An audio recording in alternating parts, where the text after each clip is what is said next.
What? No, no, no, don't do this to me. Don't do this to me. Oh no. Oh, Hang there's a on. comedy of errors tonight. Hang on. There we go. Da-da-da-da-da. This is the We're all right. here. This is the right scene. This is fine. House is on fire. Well, good evening. Delayed start for us. Got a lot going on tonight, so bear with us. Nick would not be joining us tonight. He's a little under the weather, so we hope he feels better.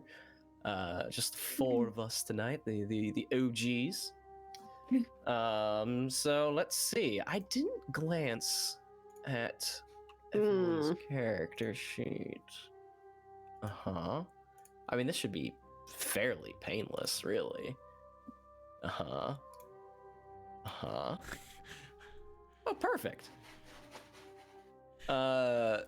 Lindsay and Matt, go ahead and roll d20s for me, please. We're gonna play golf rules, lowest roll this time. Fail 12. Ah! Gee. All right. Fig, for a spot of inspiration, would you be so kind as to give us a recap from last week? Sure. Well, so everyone kind of reconvened at the settlement of the Avari, and we went ahead and conducted our fellowship phases. So we had a plan to kind of take some time for a brief respite and then meet back at Pelargir. So Malvhor went off to journey by himself to hit Osgiliath, to where he spoke with Turgon and basically requested his aid to help against the looming threat of shadow and darkness that we uncovered at the temple. And Turgon was a bit miffed and bewildered, and he just went, I guess, you know, I'll see what I do. But then Malvhor also mentioned that we're all heading to Umbar later, and we were told that Bardor is still there, and so that we might run into him and whatnot. Afterwards, Malvhor continued his path to Pelargir, where he stayed at Goldwyn's now abandoned home, and was hoping to heal corruption, basically, as his one undertaking, and did that via painting and just trying to take in the quiet, tranquil kind of scenery around him, but also just reflect on everything that's happened and what could have been and whatnot. Unfortunately, it did not work. And shit, what was your second thing? Oh, you went to meet Aram and tried to research some lore and figure out more about the happenings of Umbar, to see if we can figure out more or expect more, or what was it? Basically, to figure out more of what was happening over there, so that we weren't completely caught by surprise by any certain events or whatnot. Afterwards, let's see, things kind of then shifted back to the Avari settlement, where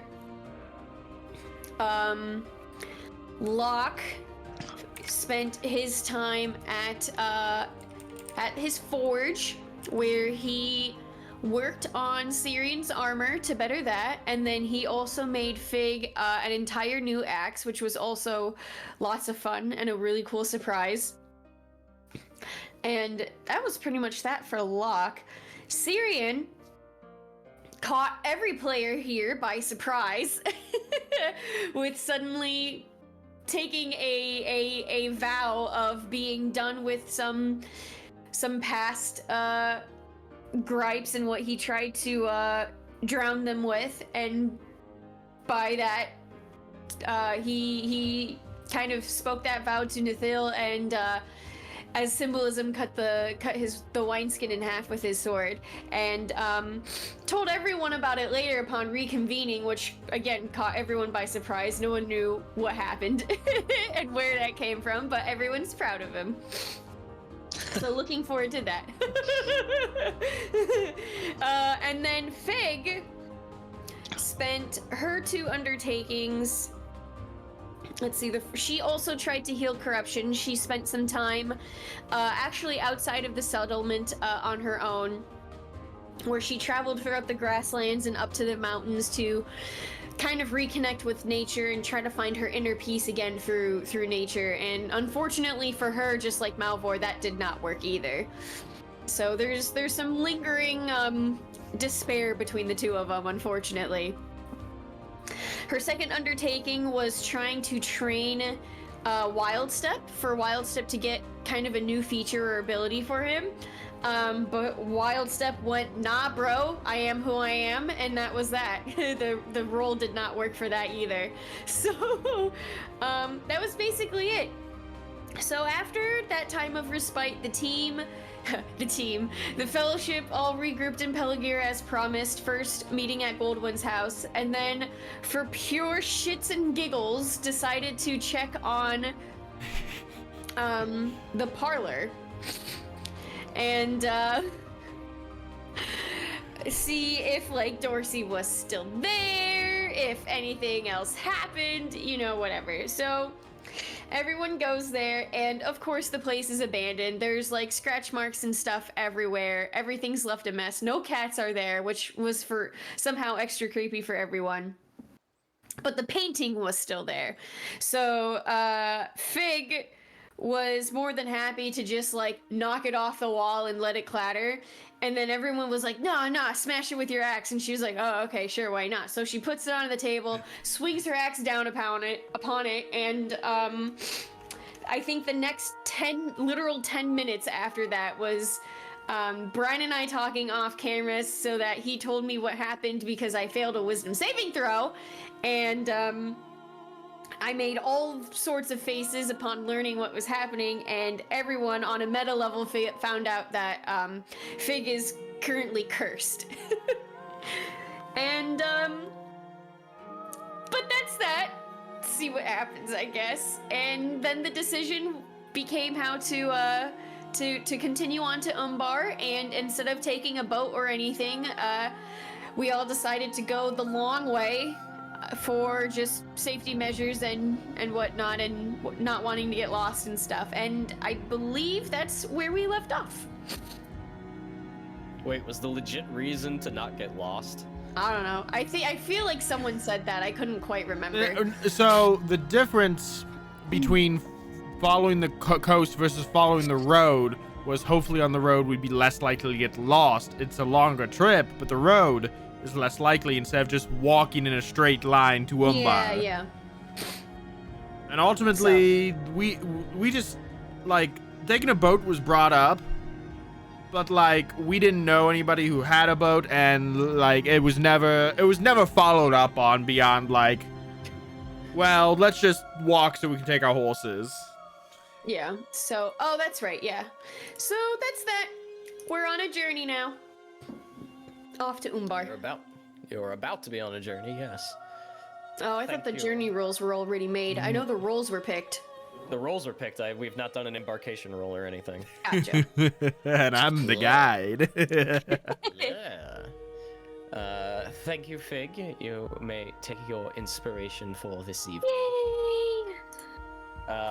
So not a whole lot happened in terms of new bits of information, new storytelling, other than your own character developments last session. So a trivia question is gonna be from sessions back to really test Paul's memory. It could be relatively easy because it has been a mild focal point for you guys, considering it did briefly come up last session. The painting that hung in the parlor was a depiction of a woman with a cat. Who was that woman? I know it! That is for you, Malvhor. I have a name off the top of my head. But You a got part this. a part You of me totally wants got just to this. go through my notes to double check that I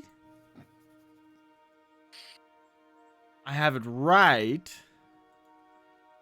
So I'm going way back to when we first showed up in the at the parlor.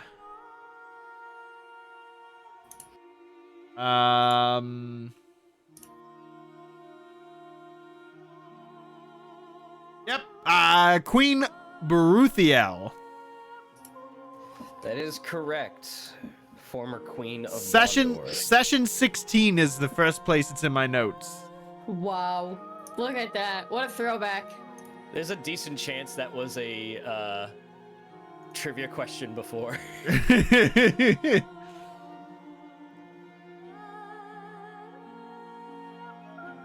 All right. So the Fellowship met back up in Pelagia and readied their horses and decided the best route for their journey to arrive in Umbar, or at least make their way to one of the havens of Umbar. And that is where we're going to pick up tonight, as you all have gathered your things and prepped your horses. Is there anything that we wish to do prior to departing? Can I purchase extra water knowing that we're going into a desert-like area? Absolutely. Very smart. Let's see here. I'm sure we can starve if we get lost, but water will kill us.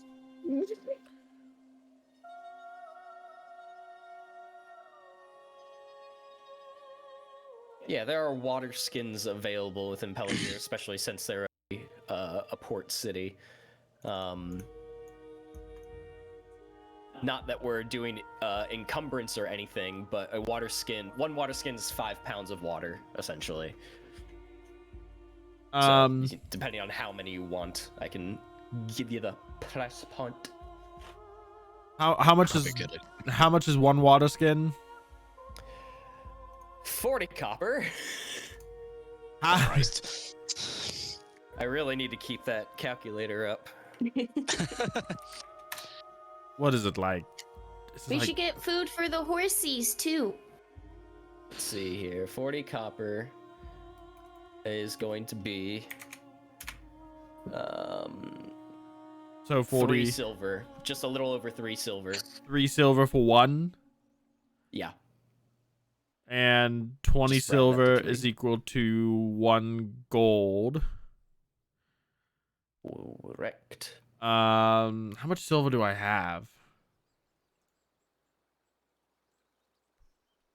Okay, so if I do that, 3.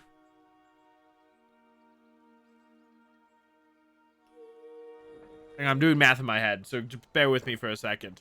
So each water skin is roughly about 3 silver. There are 5 of us, so if we each got essentially an extra one, that would be 15 silver. Holy shit. Oh wait, total. I thought you meant for each person for a No, second. I was no, like, no, God no. damn. So I'll just buy an extra water skin for each person. That just sounds like it's gonna be the easiest. And that'll be 15 silver. I'll give Malvhor silver for mine. No, kid. This is part of my tab I owe you. I guess it applies since I switched to water, but okay. So how many is that per? That's 1 per. 1 water skin per person? Yeah, 1 extra per. Okay.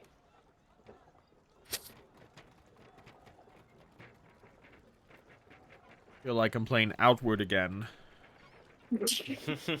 Right? I won't get that nitty gritty. Malvhor has caught a disease. Yeah. Oh my god. That's a different tabletop. That's not this one. Cirion had heat stroke. Just laying there in the desert. Locke died of dysentery. What a way to go after living so long. Thousands and thousands of That years, would, though. fought in great That would battles and suck. wars, died of dysentery. That would suck. Just like afterlife of, oh, how did you go? Dysentery. Wait, not like anything honorable? Nope. Like, do elves even get disease? I don't know. There's simply no way to know. Ask an elf. You know what? Give an insight check. Or Lord, I don't know.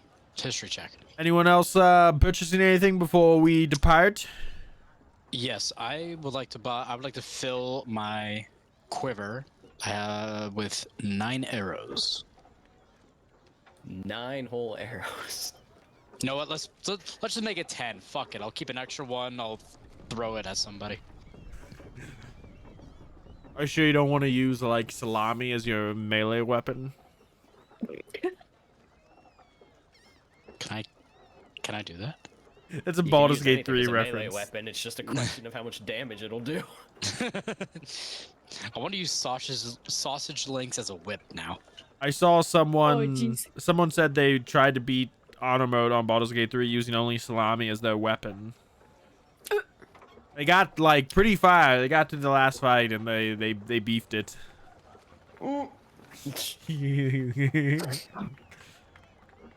Beefed it. Beefed it.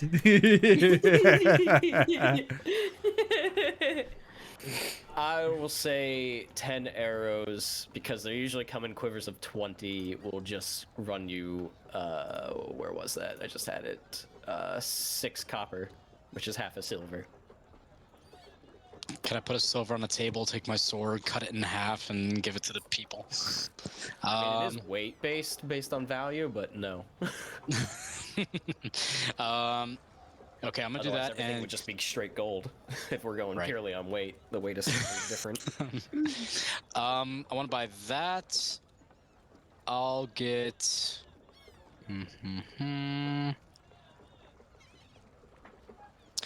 Can I get like some cloth that makes something like to protect my head from the heat? Oh, you mean like what I bought last session? Kind of. Just some cloth. To make like a makeshift like shade. And a fan. You know what? I want to get one of those little fans. I am gonna whip that out during our time in the desert. I'm making it a point, kids. Just now that we're here, rip some I'm of really- your cloak off, your old cloak off. Don't you have an extra one from when you tried to disguise or change your clothing? Like I That is still a good have point. the. Yeah, I saw my black traveling cloak, but let's be real, Yeah. black in the desert, bad call. Yeah, if you want to be a pussy. Alright, Oh, fuck it, boy. I'm going in. Oh We're no! Oh I'm no! Here in. we go. Cirion dies of heat stroke.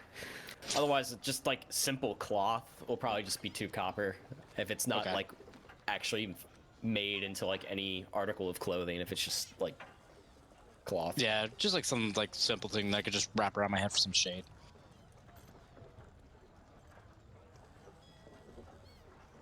Okay. And then, like I said, little fan. I want that too. I want to whip it out on the horse. Just Yeah.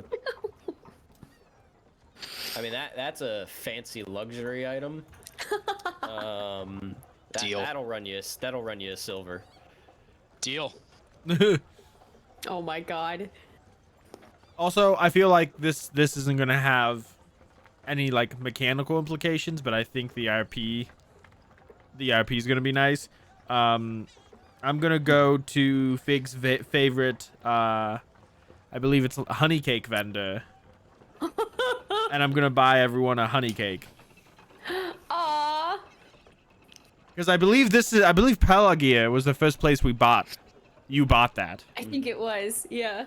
Yeah. It was sort of I on tried our to- like spa day. That's right. That's right. Big would be pleased because she doesn't have any money to buy her own. I know Fig this. is pleased. We'll say We could just say it's like what, 3 silver, 4 silver. It's gonna be around 2 silver if it's Okay. just 1 for everybody. Perfect. 2 silver, everyone gets 1. Oh, I got treats for everyone to commemorate our new adventure. Oh. And I pull out the honey cakes. Thank you. You like her face literally is like yes. And at first she's gonna eat it, and then she's like, "I'm going to keep this." Cirion's gonna eat like half of it and then save the other half for later. Malvhor's gonna eat all of his because, you know, this might be the last time for a long time he's comfortable, and he's gonna savor it. Do we need food for the horses? Probably wouldn't be a bad idea. I'll get that for the horses. And I'll go get food for the horses. Okay.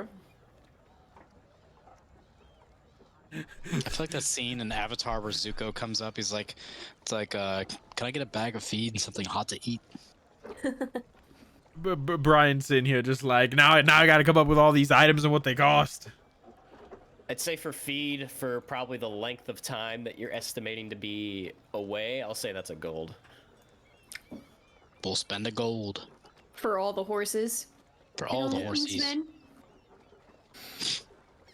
Yeah, feed itself is relatively cheap because it's for animals, but 4 horses They eat a lot. and, 800 miles of travel. Yeah. Wait, no, Cirion, you should find carrots again. That was also here.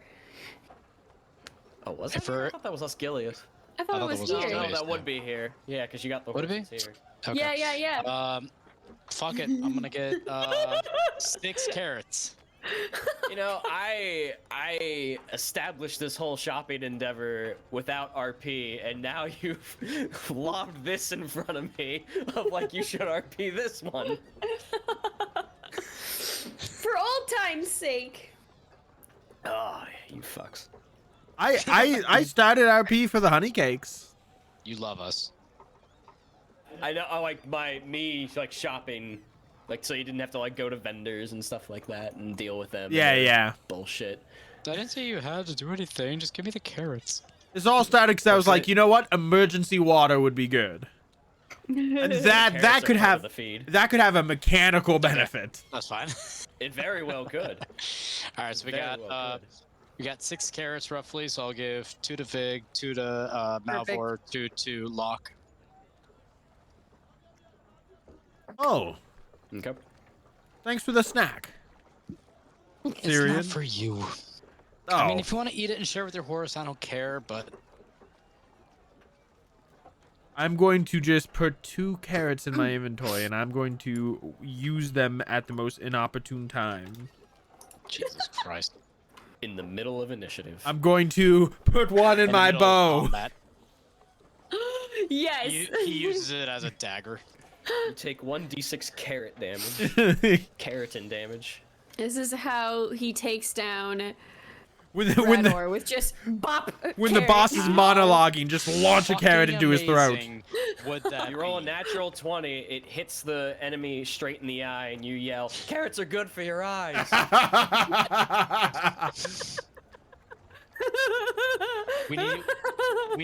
We need that clipped. I'm gonna send it to an optometrist that my buddy works for and be like, hey, hear me out here for a second. Okay, we have emergency Oh, water. man. We got ourselves a little Treato because everybody dies. Faye can't help it, and she eats the honey cake. We got extra food for the horses, and we got Treatos for the horses. What about food for us? Besides a snack. I mean, we have rations. How good are they? If we want to buy extra rations, we can go Let- 50-50 on that, Cirion. I'm not worried about going 50-50. I just don't want to be scorpion food. Can we eat scorpions? If they even exist in this world, but anyway. I mean, it's not a bad idea. I bought extra water. Extra food isn't a bad idea, but... Okay, let's get some extra food. How much you looking to get? How long are we gonna be gone for again? 1 Like a month Yeah, is the that's what I- travel. 1.5 times the required amount for the trip there, right? So it's like what, 8 weeks there? Let's at least. I didn't write down the It journey was time. like 21 days, I think, to get So there. without being crazy ridiculous, just get a week of rations divided amongst us. It's like, yeah, month of rations for everybody. Someone has that, right? Right? That's a lot of rations. That is a lot of rations. That's what I'm saying. Let's get a week of rations divided amongst us and pray to God or the Valar that we get fucking food. I'm looking back in the group chat to see if anyone wrote down the number of days, because I didn't write it down in my notes. I'm pretty sure I read somewhere it was like 21 to get there. Okay, well, I agree with the idea. Then we buy that'd be for all. That's a lot of rations. But I mean, It's a lot of food. Like I don't. well, we need It's a lot week of divided food. amongst us, so that's No, 4 here's of what us, we 7. do. How much is a Jesus wagon? Christ. Oh. Well, this escalated. We probably don't Well, have enough money for a wagon, but I thought I'd ask. Do you think Goldwyn would there be an abandoned wagon at Goldwyn's house that we can just I take? doubt it. If there was a wagon there, You she really probably want one? took it. Probably.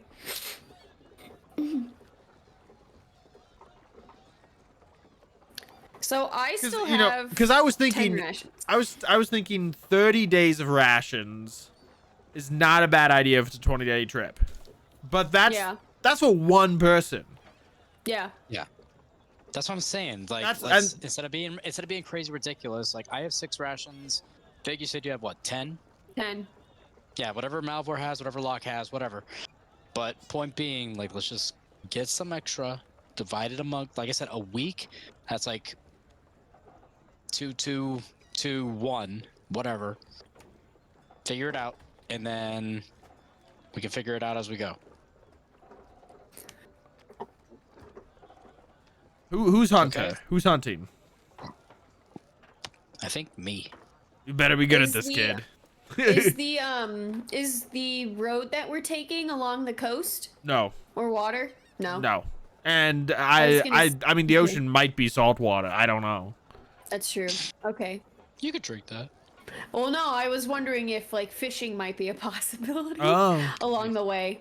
Or just shoot down some birds with a bow and arrow. Okay, so we'll buy Yes, if 30 we we'll see buy birds on the 30 way. days of rations for everybody, and we'll supplement that with hunting. And then we'll probably have to buy rations in Umbar for the way back. Or Okay. charter ship. We'll see how Umbar goes. DM, can we get 30 days of rations? Is anyone even gonna have that much here?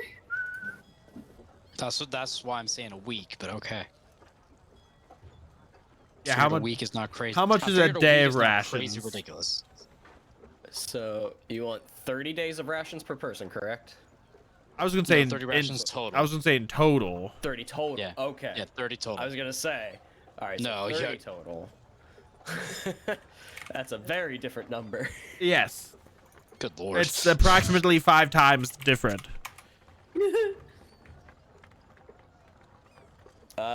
Depending on the currency you have in your pockets, take your pick. 15 gold, 300 silver, or 3,600 copper. That's a lot of gold, y'all. But I I could cover it, but that's like all my money. I mean, I can. So we said 50-50, right? Yeah. So I can do 8 gold. You do 7. Okay. Okay. I was gonna say I gave my 8 gold to Locke last session, and of course he's not here. So Oh, that's your fault. Cirion and I is 50-50 in no, it. I paid him for the axe. We each get 6 more days of rations. Each of us. 30 divided by 5 is 6. So yeah. I am counting. I trust you on math. I'm. You of all people. I am counting. I did a lot of math today at work. But when I do math at work, I have a calculator. But 6 times 5 is 30. I know that one. Easy peasy lemon squeezy. You know what we need? We need lembas bread. Okay, that's it. Nothing else. No, I don't think anyone's gonna have that here either. I was thinking, We should just in Umbar. No, Salve or here's what we something. do. In Umbar, on the way back, we just steal a ship from pirates. They're pirates anyway. They're not good people. Then we'll have a ship that we can sail back. We have many days to think on it, but What were you asking, Fig? oh no, I was figuring, one more thing that someone could try to look for is Atlas Salve, but I don't know if anyone here would have it. Atlas Salve, Mathalas Salve. Matalis Salve. Matt. Ha. Hello, fucking hell. Yeah, Atlas Salve, in its refined format, is fairly hard to come by. Figured. In Malvhor. Okay. That's an Osgiliath purchase. That would be a, hey, Mana Ame, Ana help Ame. please. Well, Thought you were just about to say Mama Yane. Be like, I Are know, we, that was actually really hard. I tried to do Mana, fuck. Never mind. Mommy Yame? Are we ready to hit the road? sure. Mom there, why do you cry? Mama Yana me. Ah, you're getting close. You're getting close. All right. Everyone good? Yes. Anything else in Malvhor? I want to buy the city. No, we're good. I'm good. Let's just take it over. Fuck it. Let me just get a copy of Acquisitions Incorporated, and we'll just jerry-rig this campaign into you guys taking over a city with an iron fist through capitalism. How fucking hilarious would that be if we were actually able to do that? I do have a campaign idea Campaign. I do have a campaign idea that's percolating in the back of my head that's like focus. It's a group of bards trying to become the best band in all the land. All right. So we're all good in Malvhor. We're ready to set out. Will the guide go ahead and give me an embarkation roll? Do I have a skill set up for this? I do. It's what's the what well D12 plus your survival bonus plus half your wisdom mod. Half your wisdom mod. Not half your wisdom. That'd be ridiculous. yeah, that would be okay. I'll just roll it by hand because I don't know if that's gonna work.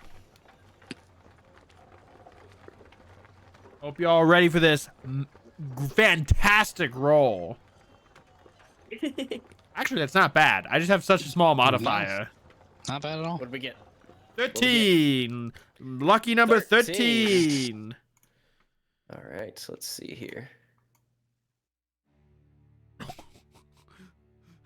Ooh.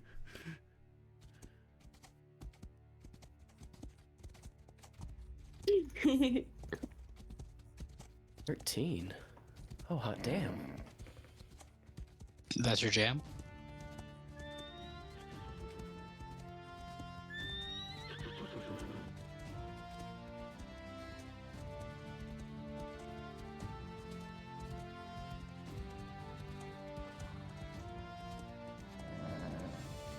Ooh.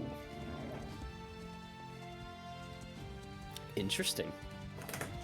Oh. The Oh, only shit. the only kind of role I have. Interesting rolls. Interesting roles. Not entirely wrong. Where is... Let's see here. Is this a new soundtrack? I've had it in the playlist for a while. I don't know if I've actually used it. It's in my travel playlist for It sounds new. journeys. It does sound new. And I was I like wondering it. if you had like a specific Umbar playlist going. Not yet. No, this is Fortress of Hope. Ooh. It's a hope, a luxury not afforded here. All right. So, the four of you mount your horses and probably with a little bit of wherewithal. As I say, there's four of you. Who's the fifth? Yeah, so I've been assuming there have been 5 of us, and I don't know why I got the number 5. There's only 4 of us. Yeah, there's only 4. So 30 doesn't divide up into 4 evenly. Those are just a stockpile for when someone eats too much. And don't worry, when someone dies, you can just cannibalize their food. When someone dies? Excuse me? Anyway, onward. Look, the Oh, track shit. is Fortress of Hope. You should be filled with I'm filled with hope. excitement and resolute. I was gonna say hope, but okay. You mount your horses and make your way through the various bridges through Peligere and onto the eastern bank of the Anduin and set out from there in the very far reaches of southern Athelion. You head east for some time until you come across the Athelion Road or the Harad Road that begins to head south. And with that, talks amongst yourselves. I got some shit to figure out. So what? I'm If gonna, we- I'm gonna start making the cloth into my makeshift like hood. If we remember my my vision, I've had visions of drakes down here in the desert. Yes. So we'll have to keep an eye out for that.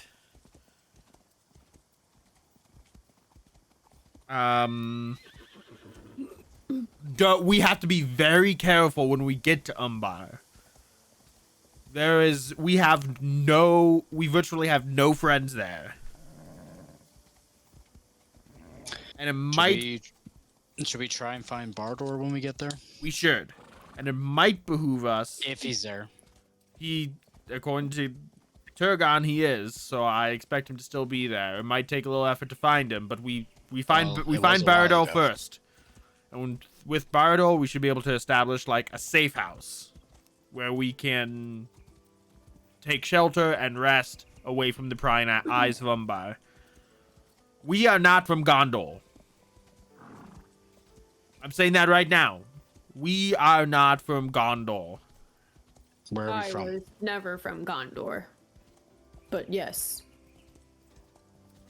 If asked, you can say we just came from Rune or something like that. North. You can just say north. I was Or gonna say, let's not say Rune.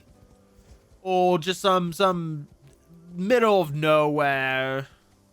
We can just be coy with it. Far away. Just don't mention Gondor. We won't make Because any they- friends. We're from a shitty village in the south.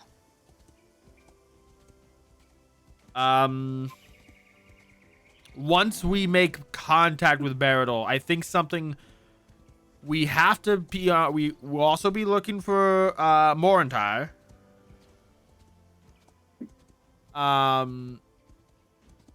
And it might behoove us to try and make contact with the Hellion. What for? The Hellion is enemy, is, Enemy from what of I our enemy is understand, our friend. yeah, an enemy of the Corsairs. The Corsairs are not going to be our friend. I wouldn't be surprised if a lot of Corsairs here are working for Radol.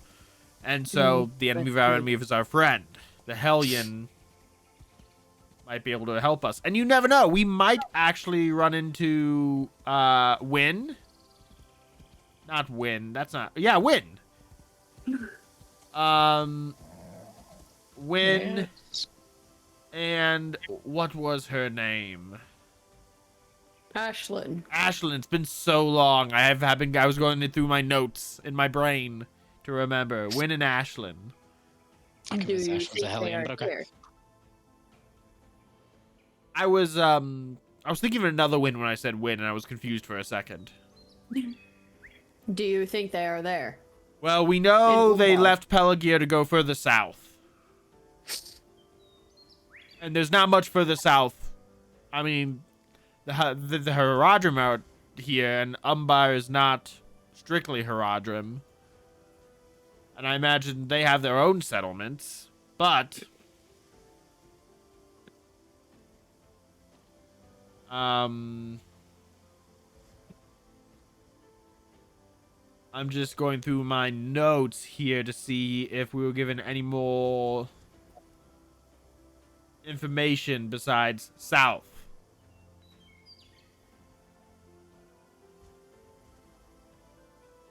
I don't think they told us anything like that. I think they just disappeared on us. For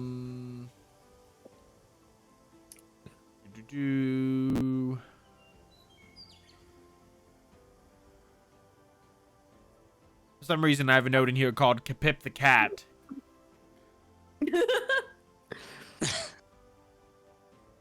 Alright. Here's session 18. I just have, oops, no notes here. That's me majority sessions. I'm Are we? I'm really scratching my brain. Yeah? Are we also sure that the Corsairs are still working with Mordu after the intrusion at Cat's Eye? I We can mean, always check in with that captain if we so desire. yeah. The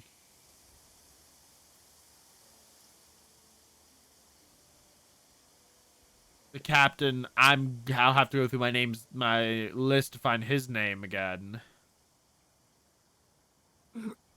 Wow, we were in...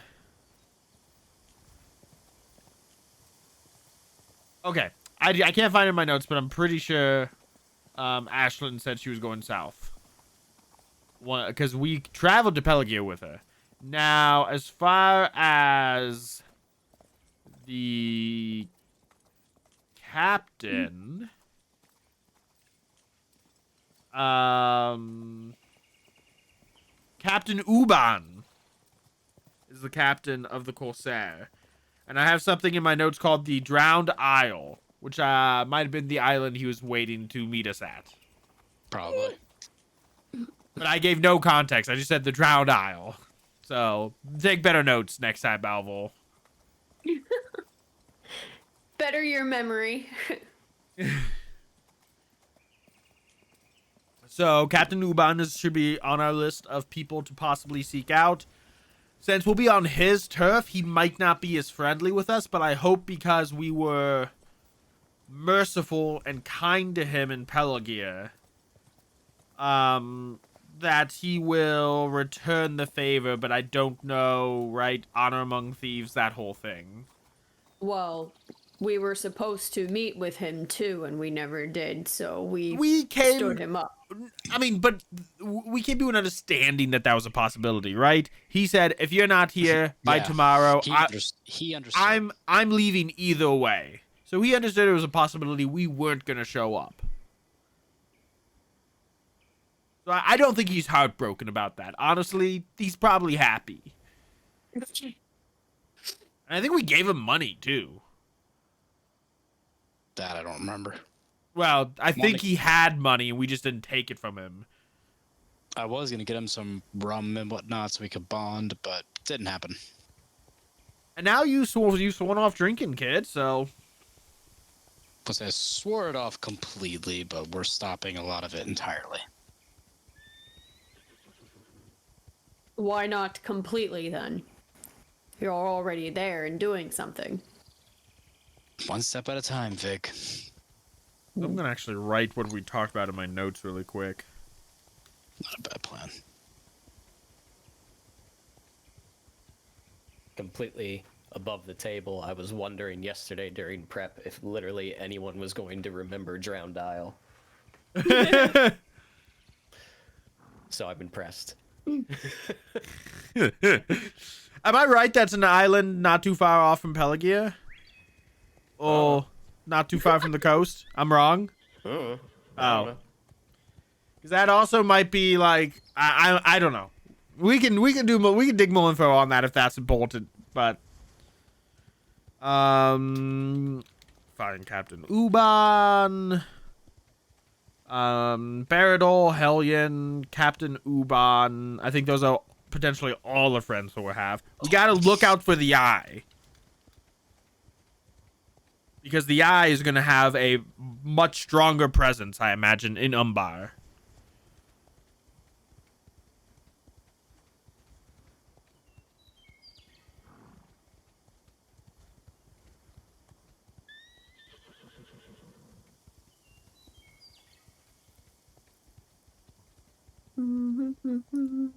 Well, that's all I have.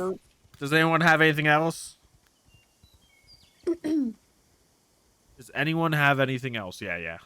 I'm more curious, I guess, what the relationship between all three are at this point after we kind of fucked things up at the parlor between their relations and their negotiations. See, the thing... I highly doubt there was no love lost in the 100. But I highly doubt it's still 100% continue working together and moving forward as if nothing happened. That wouldn't make sense.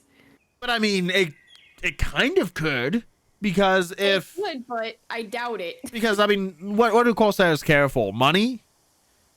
Well, yeah, but I'm also, I guess, it's also with, like, the Cat's Eye and then Mordu, too. So, like, the three of them can't all just be, like... the three of them aren't all shallow like just the Corsairs are about money. True, I feel like, I don't know, we're not entirely sure how the Cat's Eye fits into this. Yeah. So I don't know, I've got an inkling of something and I just don't know how to describe it yet. The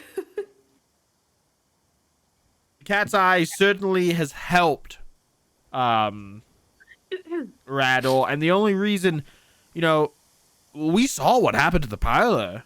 Maybe the Cat Eye cut Dulcie.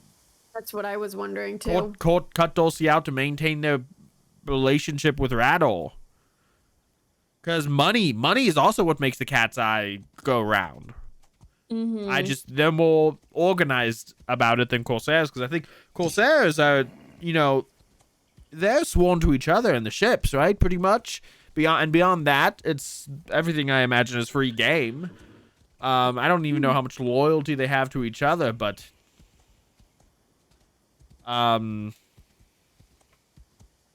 we have a lot of ground to cover and a lot of investigation to do once we reach Umbar, and we have to be careful. Did we ever figure out who Nifa is? Nifa, how do you spell it? I'll search my notes. I have it as Nifah. Let's see if I can find it. Correct. Nifa was brought... What? That is correct. Yeah.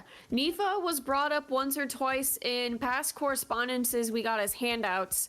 And then Nifa was also brought up by the Corsair captain, Uban, because Nifa was causing problems for them while they were sailing. I have no mention of Nifa in my notes, so Because I'm adding it I now. pretty much took minutes of their meeting in my notes at the parlor. Shocker, I don't have Nifa in my notes. Cause where did it go? Corsair Captain. Gondor brutes are sailing for Umbar. This Nifa is causing problems for us. If you want us to continue down this path, we'll need more resources. And they were like being mean about that to Rador. Yeah, they wanted to Oh, squeeze wait. more money.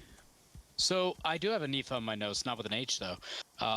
Believe it or not, she has a troubadour friend, and Yes. she's known as the Hellion. Oh, Is that what we figured out? Nifa's Hellion? Potentially. That's what they were kind of talking about and saying. That's what I have down in my notes, but how did I? they believe the Hellion was called Nifa, and she has a troubadour friend. So I have the mention of a troubadour Oh. friend too, but I don't have those together like that. But I'm curious. Okay. That's what I got. spelled Nifa completely I'm just differently, which is amazed why I it didn't found come it. up in my notes. But Oh. in my notes I do Hellion equal Nifa question mark. Yeah, maybe it was just an assumption we made without confirmation. Probably. This is fantastic. What do you mean it's fantastic? So Nifa's on our list of people to look into in Umbar. Yes. So Hellion and Nifa, It might be the same person. they could be, but we just don't know. We cannot confirm nor deny. What else? Corsairs don't- Intel not very clear. Yeah. Wait, let's see. Dorsey tries to claim he doesn't know about the Hellion. Corsairs don't believe him. Did I mistype this? My next line says her and her troubadour friend have been causing trouble, but now that's a switch in pronouns, and I'm like, where did this come from? They I caused definitely- trouble for the Corsairs. I definitely don't have troubadour written down in my notes. Yeah. Hey, I got something you guys don't. Yay. I said I have it, troubadour friend. That's Shut what I up, just let me have my read. moment. Let me have my moment. Let's see. Blah blah blah blah blah. Oh right, there was the that random Gondorian ambassador too that no one knew about. That was also in a correspondence and then brought up again in the meeting. I believe that ultimately is why Baradol is down there. Bardor? Baradol, yeah. Okay. Yeah. Okay. But that could be something that comes up too. If this ambassador is like actually not a true Gondorian ambassador, because Turgon was upset as we know that he didn't know about it, which relates to why you said Bardor is likely there. Yeah. I want, you know, the ambassador could just be a cover for Rattle, but I don't know why he would need that cover there. Well, let's see.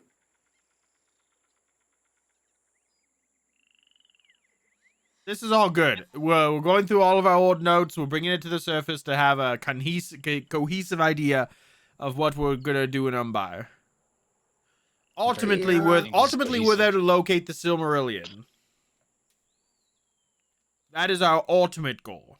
That's true, the Silmaril, yeah. Or to stop Top priority. them from getting the Silmaril. Mm-hmm. Okay. This is from June 27th is the date I have for that meeting we overheard. In case anyone needs that. Jesus, don't tell me that. Yep. Nope. It's June 27th. June 27th. You guys put dates? Yes. Yeah. I put dates on Shit. every session of my notes. Shit. Well, I started doing so- that in May. May 16th is the first time I started writing dates. All my session notes before that don't have dates. All right, so look for more in Bardor. See who the Hellion is and or if they will help cause trouble against Rador / the Corsairs.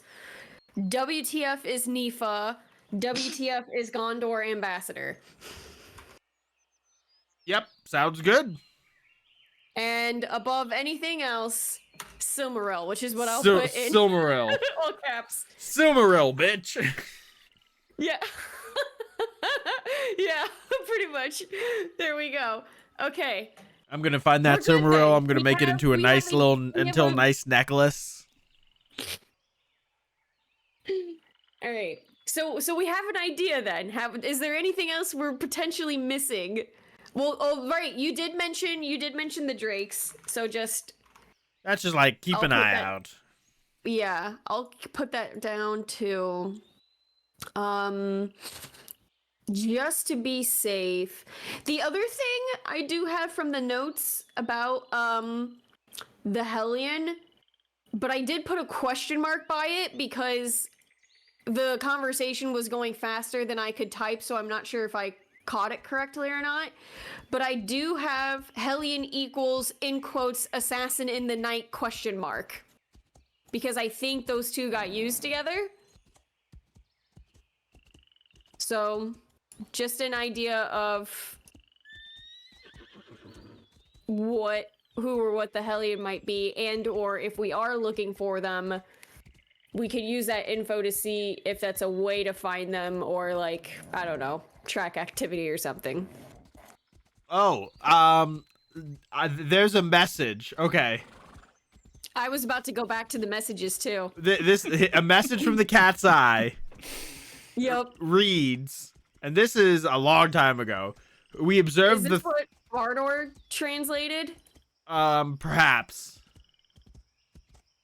All right, I'm listening. We observed 3 of the brood arrive safely into the Mogul Vale. We dare not venture further uninvited, but we have it on good authority the cages will hold the beasts well within the fortress. Whatever comes of it from here is outside of our control, and for the best, I don't care to come close to one of those beasts again for as long as I live. We've been told the master of the fortress will extend his thanks to Harakir for providing the beasts. That is an important name. Harakir, yes. We will probably run into him or them here. Okay. They provide the beasts, and if we could just stop that, if we could stop that, that'd be great. And that our payment for facilitating the arrangement has been sent along the Harad Road. So they travel the road we're on. Yeah, but this was also forever and a half ago, yes. so there's no intercepting it. No, but there may be enemy agents on this road. We could run into another shipment of brood. Our bureau's coin should have arrived in Umbar, so the ones there should be able to contract the Hellion. So the Hellion also works for the Eye, perhaps. That's right. I had a huge question about that earlier when I was taking notes. Some Gondorian agents have departed from Umbar recently and should arrive in the next few months as well. We believe the emissary and their company are meant to be a form of ambassador in an attempt to gain influence back over Umbar. We were unable to obtain the names of the traveling members, but we can tell you their number. 1 older male, gray-haired, brown beard with specks of gray. This individual seems to be renowned House of Gondor. May very well be the ambassador. 2 guard attached to the older male. 1 younger male, very charismatic individual. Fancies himself a troubadour or a bard of sorts. 3 servants, 6 regular soldiers. And that's So the maybe entire that's note. And wait. I was wrong. There we go. In my notes, Troubadour, a partner of the Hellion. Oh, okay.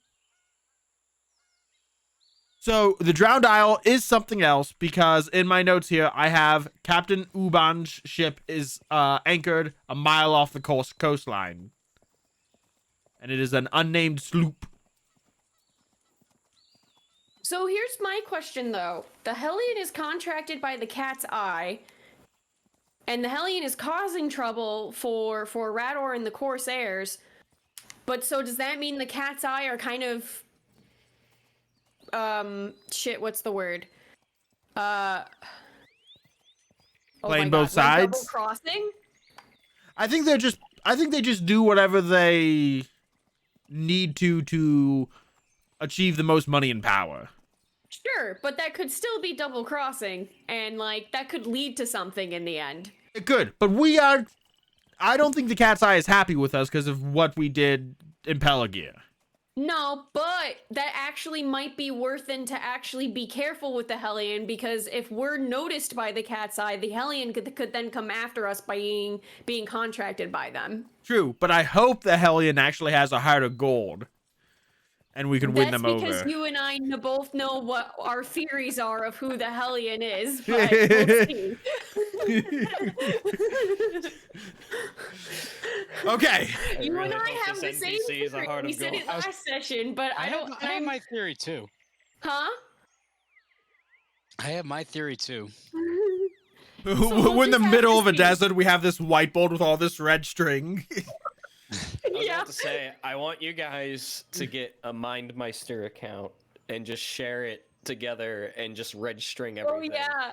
Because MindMeister is like the flowchart thing that I was using to plan out the campaign that you guys received a obfuscated version of to show everything. I just want to see you guys just like mind map everything because this was fantastic. Okay, I think we have talked this to death. Yeah.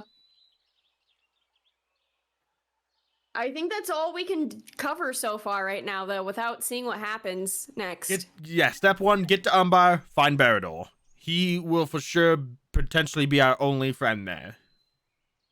Only friend, potentially with some more intel since he's been there a while. Right. There are going to be other people we know in Umbar that we can reach out to afterwards once we get an update from Barador. So we have our goal. Let's get to Umbar and find Bardor. We also can't just ask for Barador. We can't just be Yes. like, we're Right. looking for a ranger. Yeah. Right. He's gonna be undercover. Maybe just give a description. Have you seen a guy, yay tall, buns of steel? Nice sword. Find out he's a master of disguise. Wait, so it's confirmed the Hellion has a troubadour friend? Yes, I have it added in my notes too. Okay. I also have it in my notes. I have notes. Well, so then The Hellion and the Bard.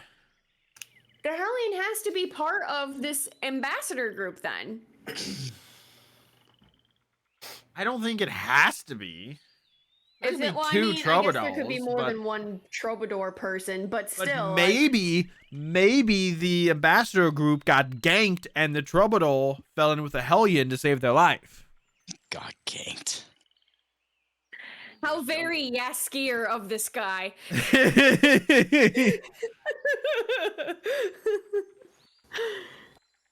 All right. Well, we can only speculate so much, I guess. What else am I missing? Beware the jungler, you'll get ganked.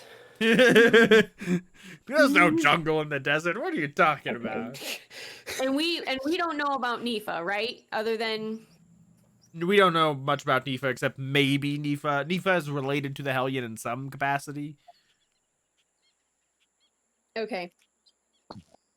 We just know they're causing trouble for Mordu. I've done a mischief. All right. I feel like we have a lot of puzzle pieces and they're just scattered on the table. They're not put together. Yeah. I feel like- And I this feel is like we from have, like, the this corners is from solved. over time too. I Like know. I feel like Brian we planted had the- these throughout months and months and months of play. Oh yeah, it's all coming together. Okay. All right. Good brainstorming session. Good discussion. I feel like this is our most thought out adventure yet. We did this like once before, I think, to Greenwood. So the longer journeys clearly do better for us. Gives you time to think. On the road again. Yeah. I hope none you of you guys- have problem with dust. No. Anyway, As you continue. all travel east from Pelagia through South Athelion, you travel for the better part of a day and a half. It's almost 60 miles east towards the road and the nearest river, which some of you would know to be Poros. If you were Gondorian, you would know that the southern border of Athelion is the Poros River. Moving through the wooded areas that begin to thin out as the border approaches rapidly, maybe a half day's ride. Cirion. Yes. As you guys move through Athelion, at one point you pick up a bit of a deer trail and maybe potentially a bushel of herbs a little bit off the beaten path. With time, you could commit to one of them if you wanted to hunt for the deer or collect herbs. I think I will collect herbs. Okay. Feels like it'd be a little more successful. Okay, go ahead and give me a survival check. Bam. Let's see what we get here. Ooh. Oh wait, shit! I didn't mean to hit that guy. I'm sorry. Double tap. Yeah. Double tap those herbs. Just go repeatedly with the knife. Ah! 6. You take a moment when you guys catch a break and you dismount and you head off a little bit further into the forest off the trail to gather some herbs.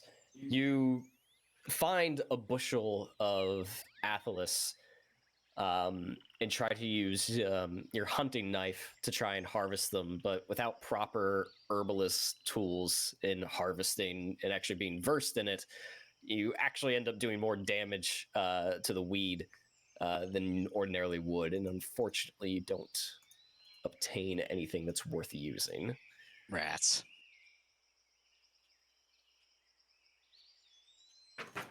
Well, I tried.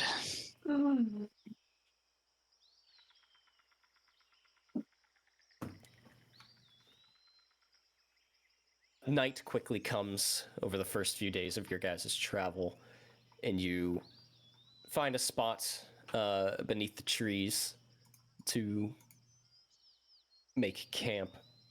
Fig, go ahead and give me a perception check. Perception check. Yes, perception. You are the lookout, correct? I'm the Sorry, scout. scout. I read that wrong. Hang on. Yeah, Locke's Our the lookout lookout with is his Locke. ridiculous perception. Yeah, Right. What's he got? Like plus 20 to it? something. His passive is like, Alright. yeah, crazy. It is indeed Locke. Apologies. I mean, I can. No, Locke is a valued member of this party. He is. He's very valued. Perception. 21! Hey. That hit me. You all begin to set up camp in the settings, or in the evening, well after the sun has set. Being late autumn at this point, the sun sets fairly early, and darkness begins to take over. And at one point, while you were all setting up and Locke is keeping a watchful eye, he sort of sits up from the tree he's leaning against and sort of points over into the trees a bit. We're being watched.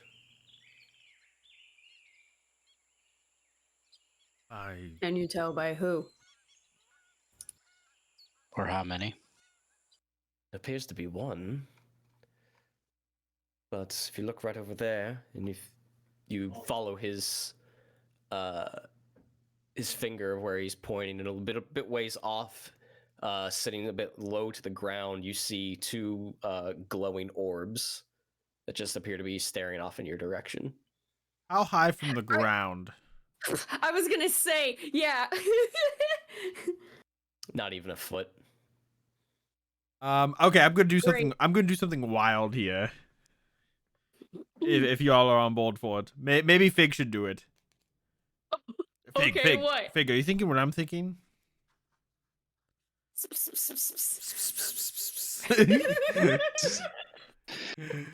Okay, we're on the same page. We're on the same page. All right, cool.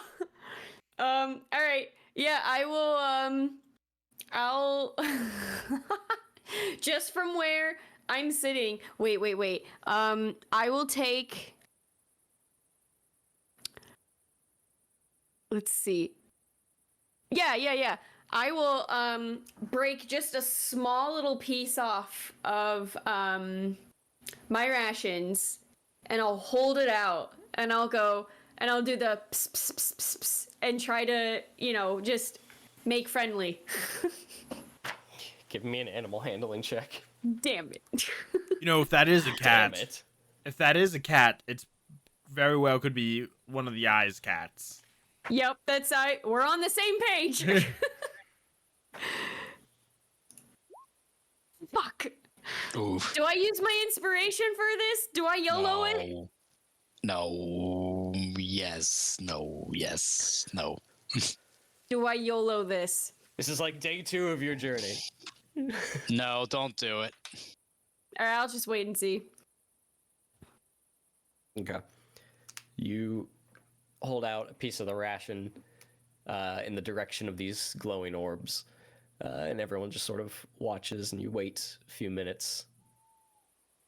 You see the orbs sort of shrink a little bit, like their edges get cut off, and then they come back. And they move a little bit from side to side. And they refocus on you. Don't seem to be moving from their location. Should we just shoot it with an arrow? But no, I would. I mean, if it is a cat, if it is an eye cat.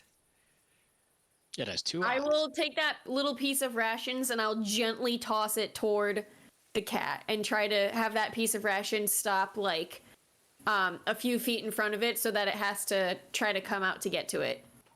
Okay. Fairly simple enough. Throw it over. Lands in a pile of browned grass.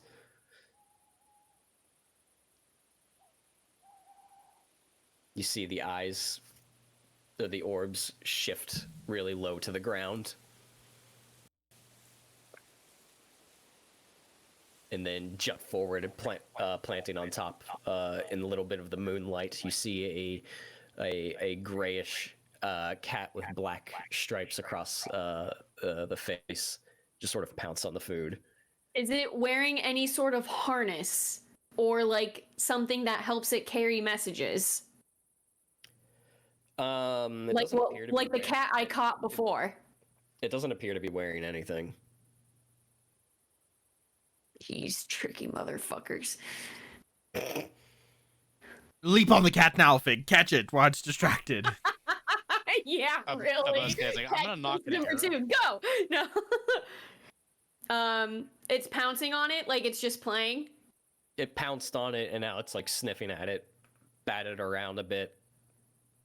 I'll do the same thing. I'll take another piece off and I'll throw that piece, but make it still closer to us. I'll like slowly throw pieces until it closes the distance. I'm gonna ask for another animal handling check at disadvantage. Disadvantage. You know what? I'm gonna go ahead. Just for the lulz, I'm gonna give her one of my gift die.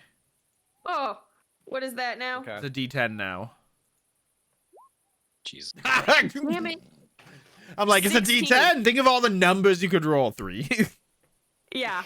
All right, but that's 16. You have a 1 in 10 chance, I guess, of getting a different number. Oh man, that 21 though would have been nice. 16. You throw the other bit a little bit closer to yourself this time, then you see the cat immediately glance up at it. Its eyes sort of dilate a bit, and then trots over to it and begins to lick at it. Take the shot, Cirion. Pick it Take up the and shot. starts eating it. Oh. I release As you. it- Okay. As it eats, I'll crush more of the ration in my hand so it's like crumbly bits, and then I'll just hold my hand out. Bits. So that then it can eat it better. So here's the thing. I like how when we have like spy ravens, it's just like, is there a bird? Is there a bird? A bird? But spy cats, you're like, oh, it's a cat. I'm a different character. That cat's probably a spy. Character. What do you want from me? With the ravens, Lindsay wanted to try and catch it at least. So she's kind of doing the same thing. I was a different character. Theo was traumatized by the damn bird. All right, give me one more animal handling check. I think no gift Is die it for still me. a disadvantage? I'll say this is a straight roll. No gift die for me this time. I'm not giving you another. That's fine. Come on, big money. Woo! I got that 21 Hey. back. There you go. This is Fig's curse. She's cursed with a cat. Black cat. You crush up the rations follow me. and kneel down and extend your hand. You see the cat finish chewing and sort of lick its chops and just looks over at you, licks its paw a bit and cleans its face, looks back at you, stands up and begins to trot over, or not trot over, but slowly walk over in your direction and comes to your hand and starts sniffing. I'll just speak gently in Cinderin, like, you know, it is safe. Eat. If you are hungry. And then, if like the food's kind of like in this part of the palm, I'll use a finger to like kind of just scratch the side of the chin at the same time. Just immediately sort of leans into it. Okay, and now I want to stare into the cat's eyes and see if I get the same vibe as the one time when it was the cat that I caught, and I got bad vibes from it. I don't trust this Cirion. Go ahead and Insight. give me an insight check. What are you gonna do if you do get bad vibes? Let me get there first. Three. It bleps. Oh. It bleps. How can you say no to the bleppy face? Easy, no. We know cats are spies, Fig. I've never seen a cat out in the wild like this.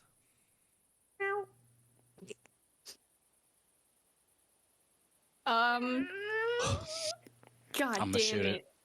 No! that was Lindsay. That wasn't Fig. That was just Lindsay. I want to shoot it.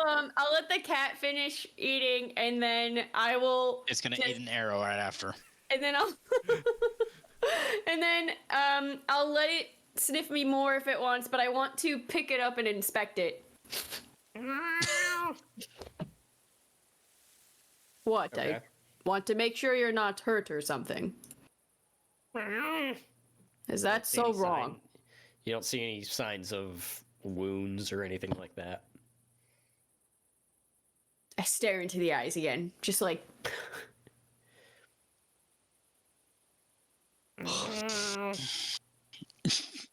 All right, here. I put it down and I watch it. Sits there. Staring Okay. At you. All right, now why are you staring at me?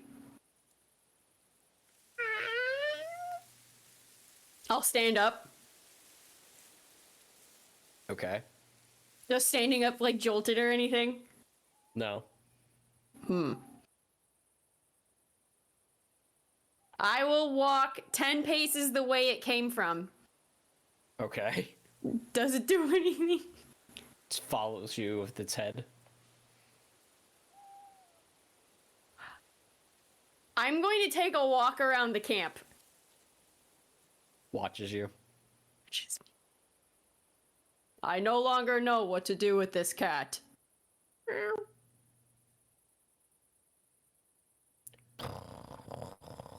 But, Honestly, but I don't know. I don't know if we can risk having it around.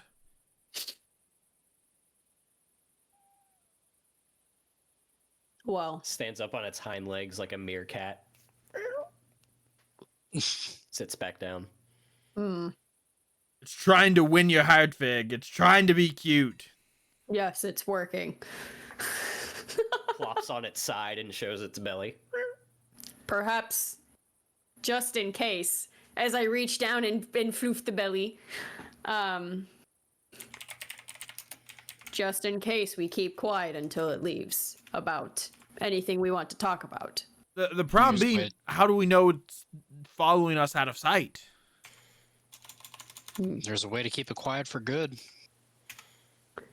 You go reach in to scratch the belly.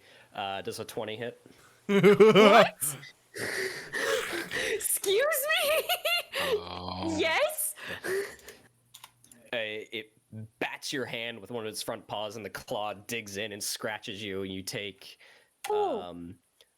4 piercing damage as it immediately gets up and darts into the forest. Oh. If we see that cat again, I'm gonna be very suspicious. Like, Fig, we know some of our enemies use cats as spies. I am aware. The last one I caught was that. Can we just stop taking cats? There's an idea. You know? Kind of our enemy. We did not take this cat. This cat came to us. But Well, you were trying to make friends with it. Honestly, I was getting it closer so I could see what exactly it was. And look at your hand. That's the price you get for getting closer to a kitty. I've had worse, and I point to my face. and now Fig Yes, has an we know. infection. She starts getting, But starts getting lockjaw. I think we honestly need to consider the possibility of having to make sure the cats can't spy on us Yes. by any means necessary. So we get a dog. Why? We have a bear. I can only become a bear so many times. I cannot do that every day. Unless we short rest every day. I mean, we can take a nap every day. I'm not against that. Little afternoon nap, just like power nap. If the DM allows it. I mean, it's perfectly reasonable to have a short rest between at least one short rest between 2 long rests.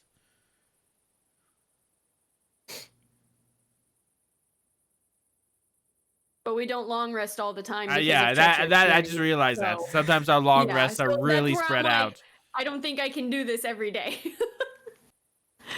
So.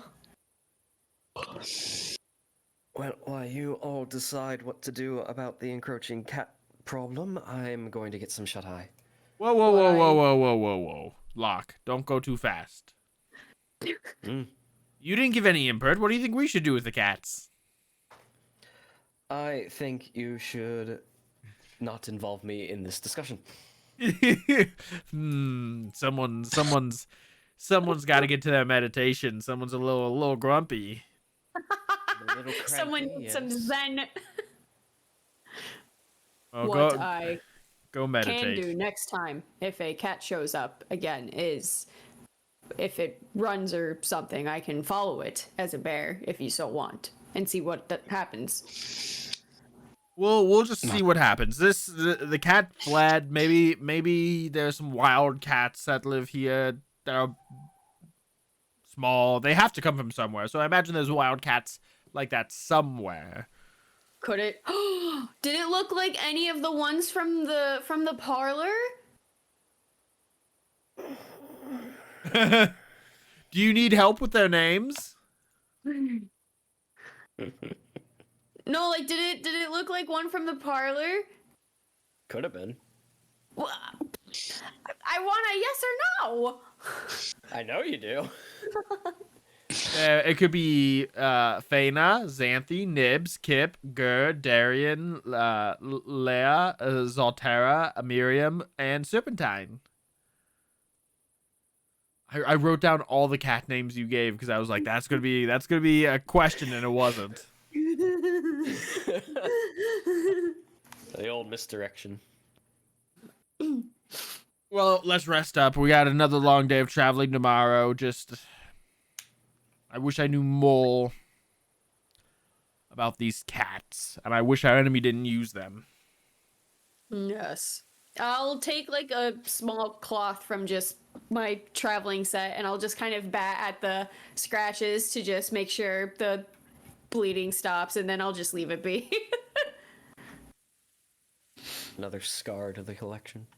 Yay. Yeah, it should be fine. It's not that bad, right? All right. Again, have had worse points to face. You all have a decent enough rest along your journey and continue on the next day. It's not long until you arrive on the road that cuts through Athelion but heads south and eventually becomes the Harad Road. You get within a couple hundred feet of the Poros River, and you can see in the distance a stone bridge that spans the gap across the river into the southern region of South Gondor. And around the bridge, you see several humanoid shapes in the distance, appearing to be cloaked in some sorts, meandering around in the bridge. Not hidden, just sort of out in the open. Well, this is either Gondolian guards or bandits or somewhere in between. Or all the above. I can stealth ahead if you want me to check. Honestly, not a bad idea. Not a bad idea, but if you get caught, Then I go bear. I mean, I don't know if our first reaction should be murder, but If it's an enemy, Malvhor is then out I of the go group. bear. Vig. just bring me up. Like if you feel like it's doesn't have to be a fight, you can just bring me up and we can talk as a group. If you're not Very comfortable well. talking to them alone. That's if you get caught. You might not even get caught. Just go be sneaky. Do your thing. Very well. I'll dismount Wild Step. Keep Wild Step with them. It'd be so funny if they see these horses ride up, stop, and it's like, what are they doing? One dismounts, Hop off. crouches, I'll walks. I'll hold on to Wild Step's reins. What's the area like again? Is it grasslands or To woodland. Oh, it's one. Oh, Sparse perfect. That's my jam terrain. I go sneaky crouch. Are you a wanderer? All right, go ahead and give me a stealth check. That's fig terrain. 22. Nice. 22. This ordinarily would be the lookout's role, but since Nick's not here, this is. Well, this is me scouting. Scouts are responsible for finding locations to camp. Oh. I became scout because stealthy stealth. Yeah, I guess it can be used as that. It says in charge of setting up camp, opening new trails, rely on stealth and investigation. Okay. Well, I didn't know that Lookouts part. in charge of keeping watch. Oh, if it's investigation, my investigation is really good. I did not know that little bit. It's in the player's handbook. 22. Ah. You dart off the path and crouch up through the woods to edge closer.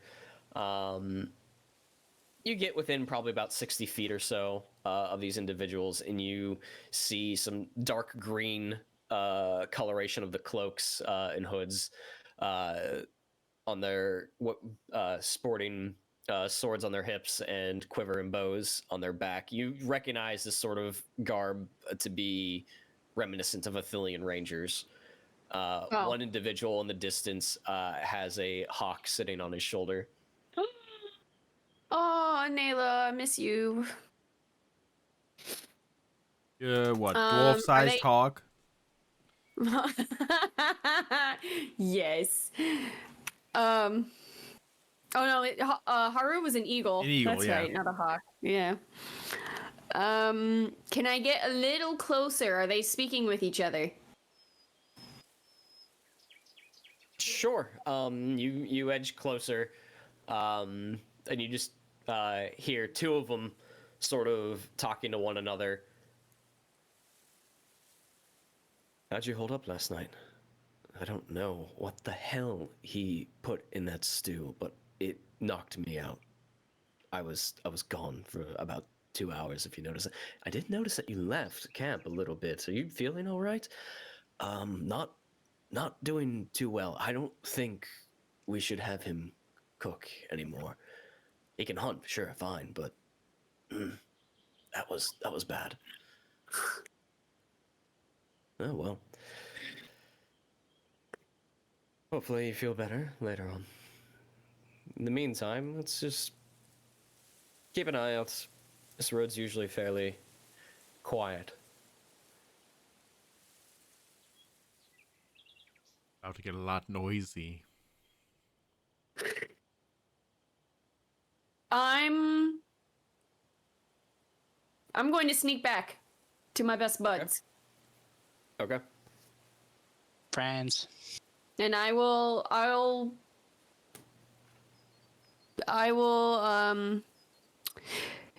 merge from the woodlands, and I'll go. Oh, Phil, it's just you, Fig. It's just... Your stealth check was too good. I couldn't see you. This is how I lived in the wild, but they seem to be a group of rangers. Oh, well, then I think we'll be fine just to walk up and just walk by. Talk with them and answer whatever questions they have and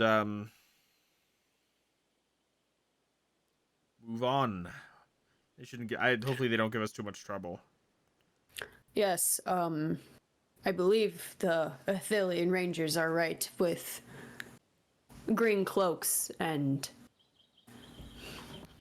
swords and bows, but they weren't talking much, just about one of their own who cooked really bad food and knocked the other one out for hours. Unless the food was poisoned, I don't know. Food can be poisoned without even trying. But they are keeping an eye out on this road for anything suspicious. Makes me wonder how the cages came through. Right. If they came through, they might. I don't know. There might be a detour into like Mordor, further south, before you get to this bridge. But who knows? I also wonder what they might be looking for on this road that is suspicious at this time. I don't know if this road is normally guarded. Honestly, I don't know if they need to know what our mission is. Perhaps you can tell them that we mean no harm and they let us pass. Yeah. Just in case. I'm suddenly feeling uneasy, but given where we're going,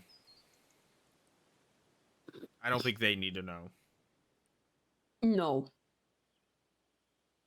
Okay, well let's go say hello then. I'll nod and I'll take Wild Steps reins from Cirion and I'll mount.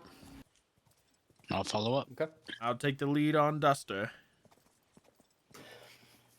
You remount your horse, and a lot of you with Malvhor at the head lead you all down through the road towards the bridge.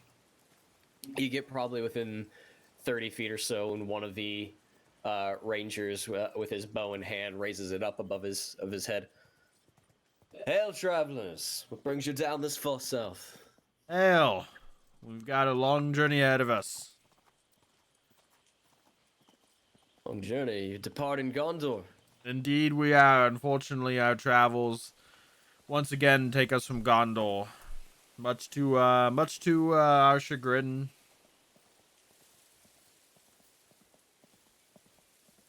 Ways of not well-traveled roads this far south, I'm inclined to ask, what business do you have in South Gondor? Our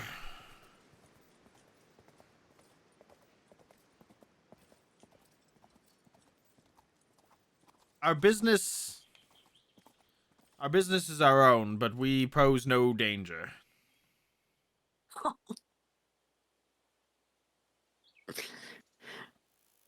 You see a few of the other rangers back near the bridge within earshot sort of shift on their weight a bit and sort of look around. The bird, the hawk sort of stretches its wings and after a moment flutters off and flies into the trees out of sight. This is our Can full I clock complement. that bird?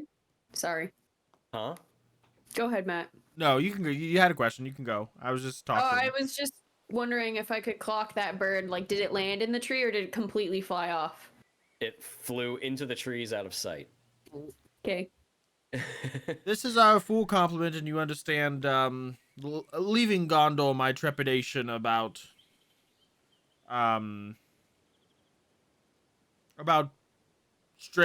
meeting strangers on the road.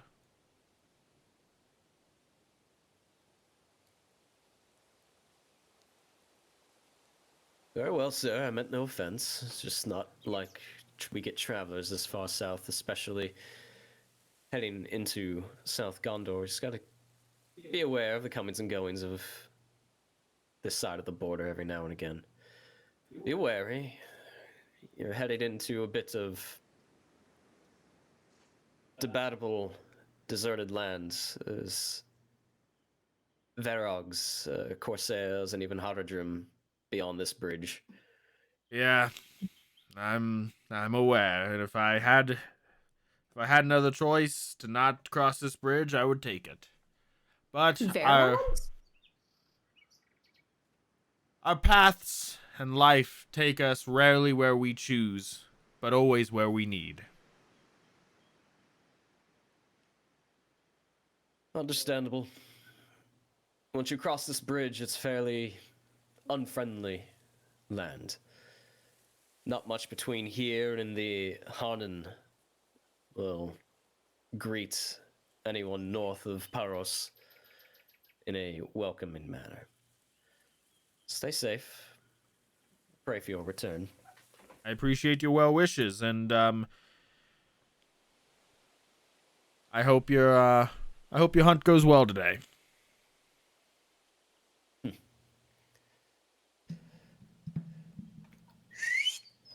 Let them pass.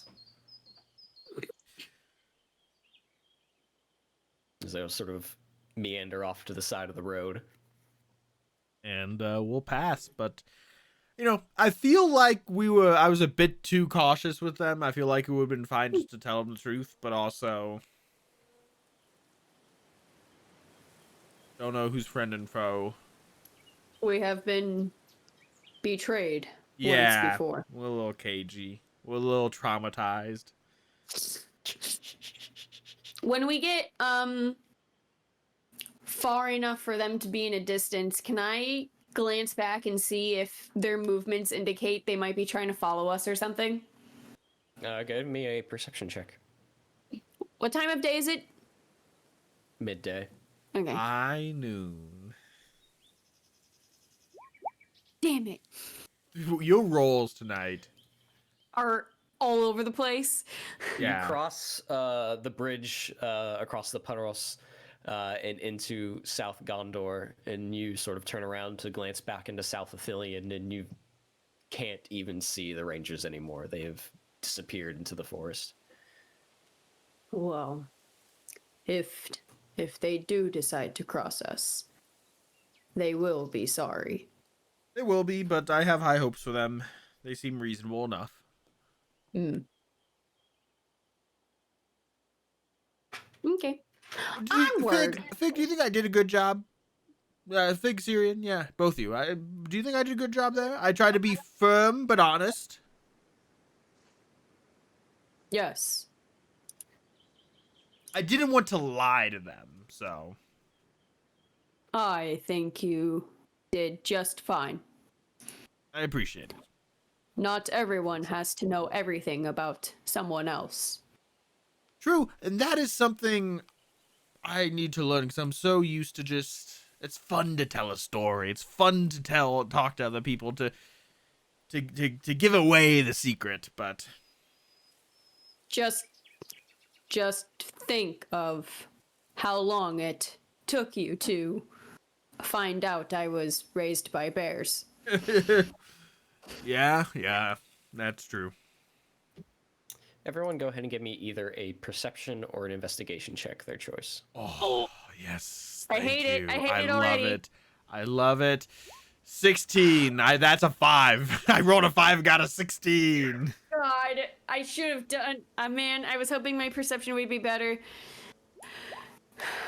Okay. I will do one for Locke, just because he is here. You know, if I had Cirion's roll, that'd be nice.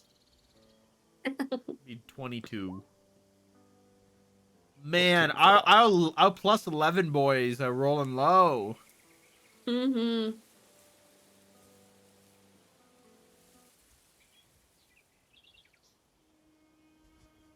Oh, I love this soundtrack. No. What do we roll real quick? I'm not looking at roll 20. 16-5, 16-14. Cirion and I got Fig- 16. Yeah, Fig is the only one that rolled like shit. Okay. It's the journeying DC. Oh no. 18 probably, I don't know. 17 maybe. Your embarkation roll.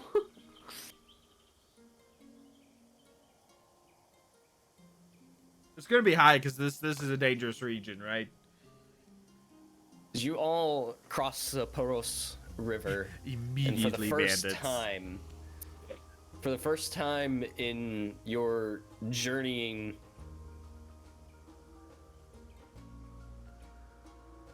endeavors as a fellowship, from the first time of meeting, you have ventured into a region foreign to all of you.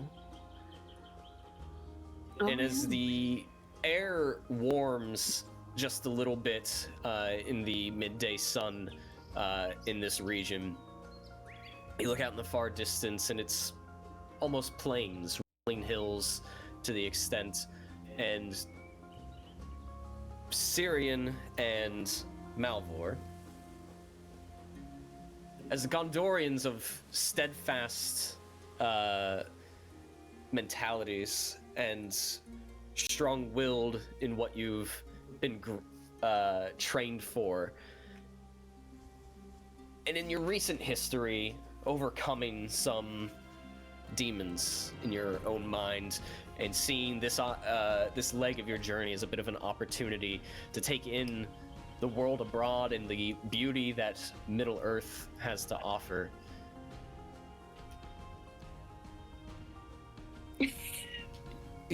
I'm taking in the beauty. The two of you see the land of Harondor, which is the Sindarin word for South Gondor, and feel a bit of pride knowing that this land was Gondorian once upon a time and sort of fell out of the hands of Gondor around Kinstrife.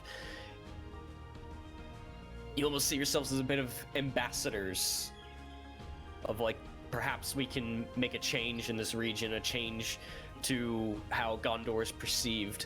The two of you gain, I'll say, an extra hit die. Ooh. That's the. How long does that last? Until you use it. Okay.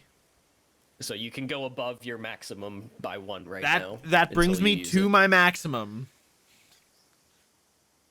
Because I have 1 hit die lost because of my shadow. Oh, there you go. Fig and Locke, however, Fig, you feel far from home. In a very foreign land, further and further away from the familiarity of where you grew up. Locke, in his long life, never venturing this far, is in the first time feeling that he is in a complete hostile land. The both of you take a level of exhaustion. Fun. Very fun. So fun. Welcome to the desert. We're not even in the desert yet and already exhausted. It's gotten warmer though, right? Or It's warmed up a little bit, yeah. okay. Because it is, autumn, late autumn. Okay. It's mild here. It's warmer. But it's warmer than Athelion and Peligir were, but it's 60s. We'll say it's in the 60s. Oh, that's not hot. 60 It's degrees not, Celsius. The surface of the sun. But the rest of you, despite this, carry on now on the Harad Road, meandering south, staying on your pathing, and keeping to your goal of where you're going to go. Now in a completely foreign land.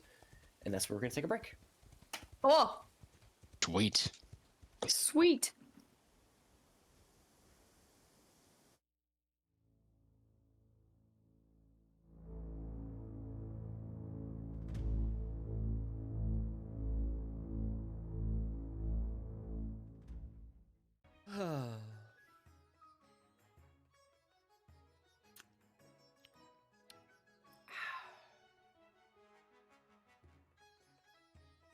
It's hard being a ruler, but it is good to own land. Ooh, I'm a bear, I'm a bear, I'm a bear, I'm a bear. I'm a bear, I'm a bear, I'm a bear, I'm a bear. Haste. I'm a bear. Pack. We need Right. to leave. I'm a bear, I'm a bear, I'm a bear. Look at me bearing around.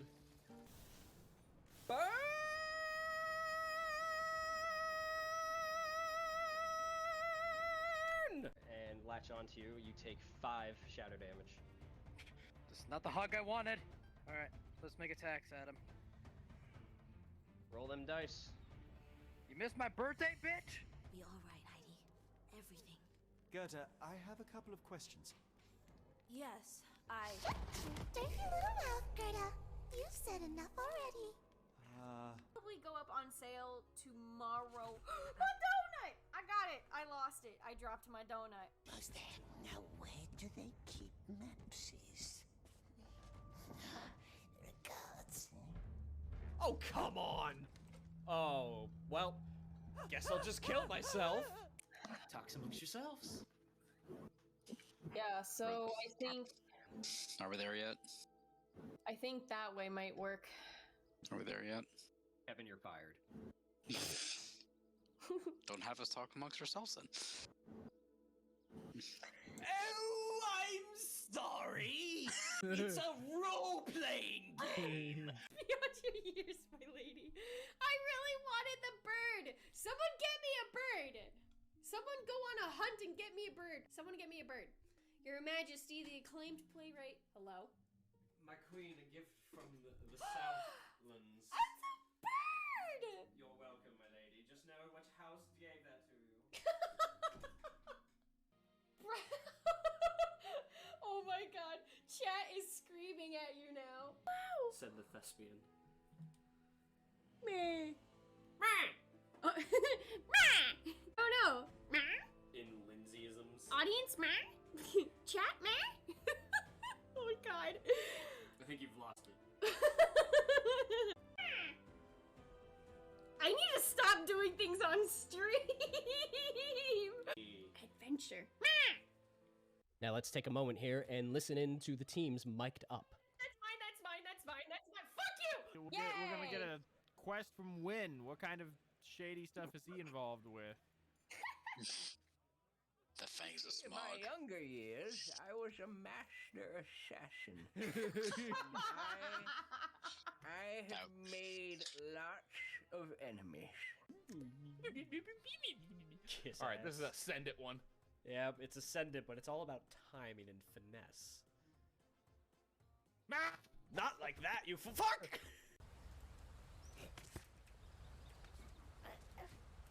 Don't you dare, you son of a bitch! Why? Why? Why do you do this to me? Why do you hate me?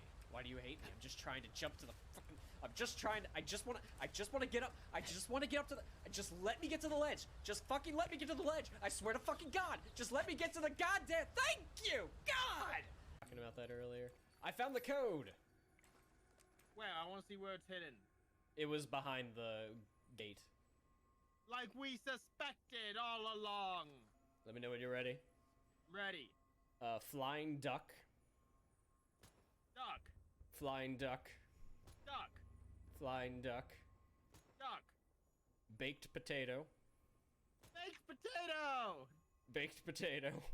Baked potato. Taking a break. Duck. There's a pause button, you know. Duck. Just took a bit Yes, Those that's are all better. the Back into clues I action. would have used, which is why I got really excited. She claims that she is of a particular tribe of hobbits. What is that tribe? Crap. Oh, man, it's on the tip of my tongue. I really gotta start taking notes. I think Brian's doing this. Start making me take notes like this motherfucker. You know what? The Green Tribe. Incorrect. Written down. Okay, fine. I'll start taking more notes. Fuck y'all. Just like that. Health back. Go back. How is everyone? I'm doing.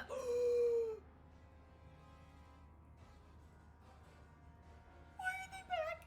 You hear something. Thank God I am half in the tank. Can you read it? Yes. All right, hit It'll me. take more than this to stop Okay, the I'm gonna do my strange best to describe brigade. these. These are hard. We hope. Okay. Especially because I'm a little tipsy. So the first symbol is a blob with no hat. Does that make sense? Apparently not. And just a common tax for the patricians. Sire, no, it's poison! It's poison, you say? Ow. Take a look at this map. Want a better look? Oh, look at that. Can I jump into this? Gravity take over, but there's that. How the hell do I get... Oh shit!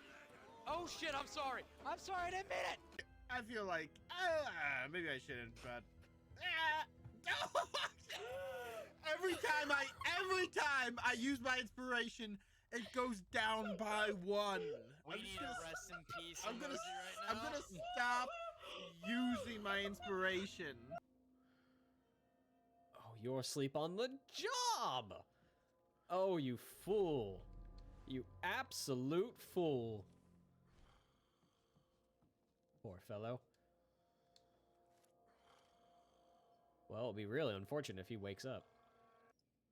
Oh. Oh, uh-huh. Shit. Shit. He's awake. He's awake. He's awake. He's awake. Fuck you.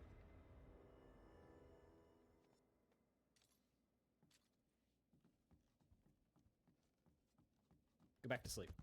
Fill out into fur as her whole form begins to shift slowly into one massive adult brown bear. Ooh.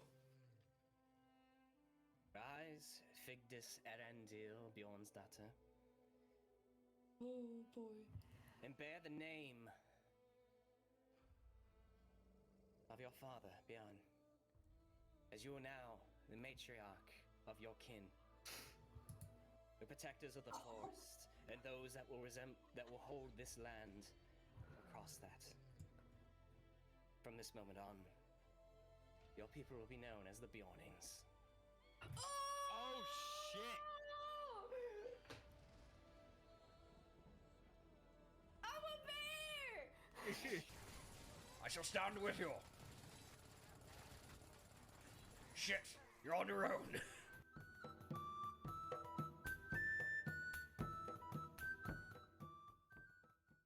So Salutations, listeners. My name is Professor Benjamin O'Toole of the Waterdeep University and Arcane Institute. I'm known for being an educator, philanthropist, gentleman, adventurer, researcher, and now a conservationist. I wish to express my concern as of late in regards to the dwindling population of the majestic owlbear. These beautiful creatures are all too often poached and hunted by so-called adventuring parties for resources like hides, arcane focuses, foci, and experience. Here at the O'Toole Owlbear Conservation, we are making a difference with our foster and breeding programs by taking in orphaned cubs? No, chicks. Juvenile owlbears. Our volunteers work closely with the owlbears in our care until they are of age and suitable for the reintroduction to the wild. Without our, and potentially your, intervention in this matter, owlbears could very well disappear from our force. So, how can you help us in our effort in preserving the Aves mammalia? You can get involved in this effort by symbolically adopting one of our owlbear juveniles. Your donation will go straight to their support and care. Take a tour of our facilities and read our various literatures to educate yourself on this wonderful creature. Write the lord or lady of your land and encourage policies that protect such wildlife. Learn druidic magic and swear to the safeguard of the wilds and all the creatures that live inside of it, vowing to the defense against the brutal adventuring parties who go hunting for these gentle creatures in such a barbaric manner. And in that vow, you follow an ancient druidic path that eventually leads you to the spirit of the forest, and they bestow upon you the power to take back the lands that once belonged to the beast and the bird that roam upon this realm. Recycle. Please help us in this noble effort. For more information, please direct all correspondence via a sending spell to the Office of Conservation at the O'Toole Owlbear Conservation. For inquiries regarding my research, Adventuring Days, my latest publication, speaking opportunities, private lessons, book club, and knitting circle, please forward your sending spell to the office of Sir Benjamin O'Toole of the Waterdeep University and Arcane Institute. The O'Toole Conservation name, logo, and image are all protected licensure and owned by O'Toole Philanthropy. Use of this without the express written consent of Sir Benjamin O'Toole could result in legal action, a failed death save, a gentleman's acknowledgement of a worthy adversary for being outfoxed, and or loss of consortium. Side effects of druidic magic can include uncontrollable vine growth, a sudden fascination of fungi, inability to revert from wild shape, water, an acquired taste for good berries, splinters, tanking for the party, depression, and or becoming one with the elements. The O'Toole Conservation is not responsible for anyone being maimed, eaten, killed, or disfigured by anyone attempting to approach owlbears. Please do not contact our officers with liability claims. We will cast silence. We mean it. Casting speaking with animals within our facilities is strictly prohibited except by authorized personnel. We will take legal action.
5. I got the right button this time. Let's go. Look at that. Joy. Hello there. All right. Before we General get moving, DM.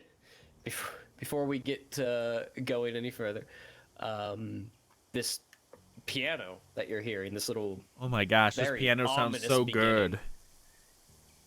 I like how the song's called Better Times, but the way it starts sounds really sad, but it does pick up. Is brought to you by the letter B for Battle Bards. That's 2 B's. Fuck off. Technically, it's 1 B because it's one word as the brand. Just Yes, the defending brand me because is your technically husband. one word. What? You're just defending him because he's your husband. I don't defend him all the time. That's not my job. Avenging her job's to bully him. He can defend himself. It's me I need to defend.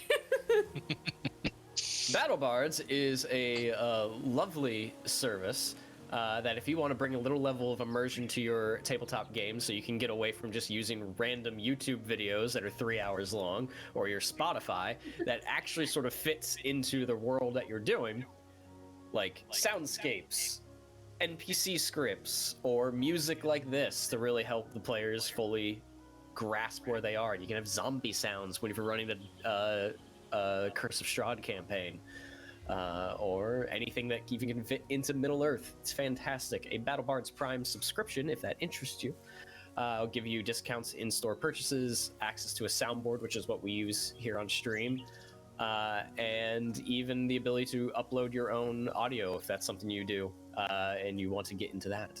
So, battlebards.com. Head on over and tell them we sent you. I don't know who you're going to tell, but tell somebody. Just go out into the street and be like, AdventureCheck sent us! Hey, Matt, over there. Hey, Yeah. AdventureCheck sent us. Just want to let you know. Oh, okay. Thanks for letting me know. I have no idea who that is, but thank you for letting me know. Wait, but I am AdventureCheck. You are the AdventureCheck?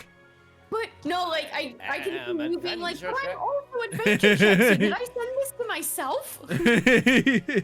Now it's Inception. All right. You guys are chugging along in your journey here. We are off the map. We're off the grid. Ain't Yeah, I was nothing just but like, mountains we to are see. off the grid. You will be eventually off the map as you guys enter into the region of South Gondor, or Horondor in the Sindarin tongue. A region that Gondor once had claim to, but lost its control of it in Kinstrife, and now is a deserted land that is rife with all sort of walks of life that claim Gondor as no friend of theirs. A very unwelcoming land for the Fellowship here. But they proceed nonetheless. Some of them a little bit tired than the others. Some of them need a little nap. Already points of exhaustion being set out. We're not pulling punches on this journey. That's Is this by the long first rest, time as a right? group that we ventured off the map? Like in any campaign that we've done? Is this the first time we've all ventured off the map? Yeah, because I mean, Darkening of Mirkwood was pretty well located. There wasn't a whole many. It was gonna be really hard for you guys to get off map. The closest you guys got up to this point was gonna be Rune, but luckily the map extends that far. The map that we're using on stream goes as far as probably just about half of South Gondor. Mm. Okay. Umbar and all that region disappears, and it's sort of off the map here. So Yeah. that's what we mean when we're saying off the map. So yeah, you are all in this vicinity. I'll do a focus ping right now. And from this point forward, for the most part, this world map is purely aesthetic. Because I won't be able to show anything because I don't have artwork that I'm legally allowed to use. This one was lovely enough that was created by Sayora, who let us use it. But anything else I would actually have to pull from like Tolkien's work. I'm not messing with the Tolkien estate. You don't, the estate, yeah. You don't poke estate. Estate will mess with you. Estate poke you. Yeah. So that's that. Like the guy that tried to sue them and Amazon for what's it called? He lost. I know. If you guys remember that story, a guy who wrote essentially a yeah. to Lord of the Rings, Oh my which God. was basically fan fiction. Mm-hmm. Yeah. He tried to sue Amazon Prime and the Tolkien estate for Amazon's Rings of Power, and he lost. Yeah. And as a result, all of his manuscripts of the book that he wrote have to be destroyed. Oh. That's so fucking wild. I remember that. What in your mind do you think was gonna happen? But wasn't it also like all like published copies and whatnot had to also be like completely removed, and like basically his whole story was wiped from existence altogether. Like no more Yeah. redistribution, and any existing copies had to be like burned. Yep. Like So. that's horrifying. All right, let's get some new region music up in here. Yeah, you I don't. remember talking about that. Brian specifically went like, "Don't fuck with Tolkien." Yeah. No, the Tolkien estate. Love Tolkien. Love Lord of the Rings. Love all of that. The Tolkien Yes. estate is doing a wonderful job at preserving Yeah. his IP. The Tolkien estate is as bad as Disney. They will sue you out of existence. Damn. All right, new region music. Mm. That some of you might recognize, but it's been like 2 years, so I wouldn't be surprised if you don't. It's almost like I've planned this campaign. All right.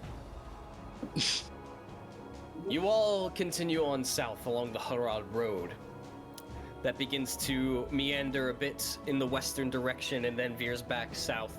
And the plainlands that you've come across slowly begin to shift into a more desolate, warmer region. Though being late autumn, it does begin to increase in temperature, and the grasslands slowly give way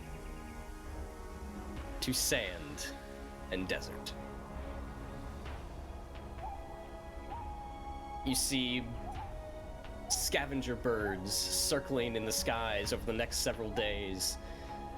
You keep in single file paths, trudging across worn desert pathing of sand as the road begins to shift from Gondorian make or even just erosion over time as the winds and the weather has blown the desert sands over across a constructed cobblestone road.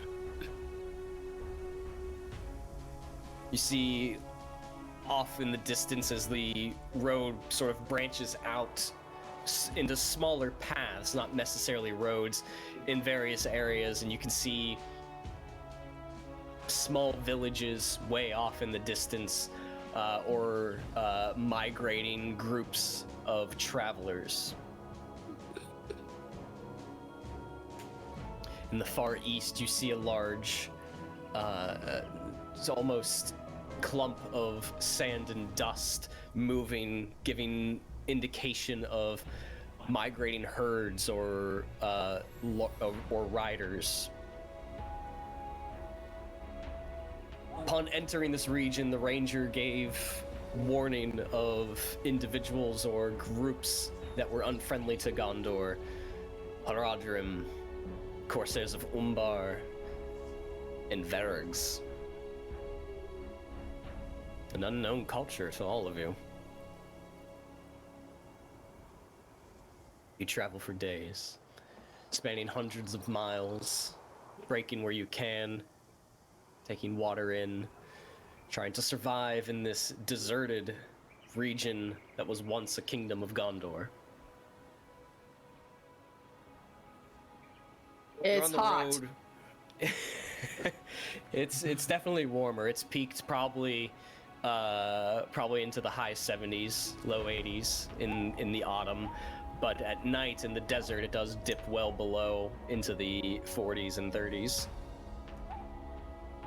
A very confusing time for most of you, donning summer attire for the desert weather, but at night almost feeling like winter has arrived. Winter is not a foreign thing to most of you, though it makes traveling difficult. And even the horses themselves begin to struggle.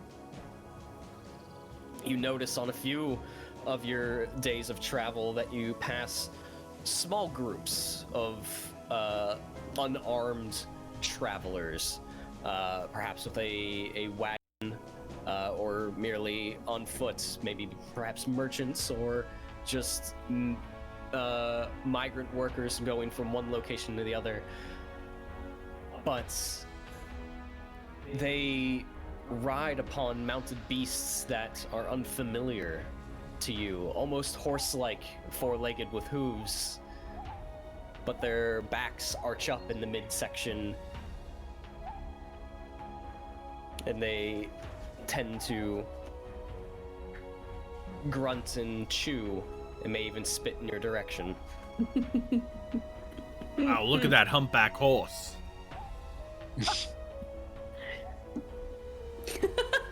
I don't think so. What would you call it, Cirion? Yeah. What would you call it? I was about to say a humpback horse. Settle the fuck down. It's hot. You've said that's the 30th time you've said that this past hour, Fig. At that point, Fig's like taking off the wolf pauldron and stuffing it in her pack, and then she's looking at what else she's got on her, takes off her gloves, rips the sleeves so that it's sleeveless. Try to figure other things out. Be careful about getting sunburn. What?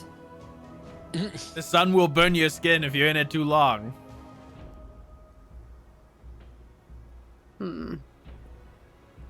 I will think about that. And then she takes her boots off. After several days of travel, one mid-morning stretch of travel, you see in the far, far east, almost a speck, or at least if it were a normal size, it would be a speck, but a large creature upon the eastern horizon. You see lumbering about slowly on four legs, a large gray creature with long snout that almost stretches from to the ground, and with large tusks that seems to just meander about.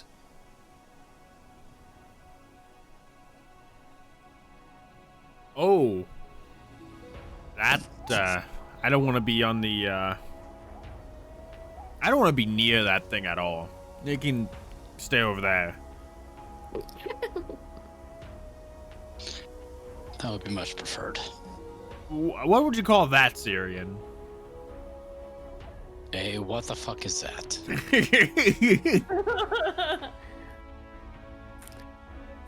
I don't think that name works.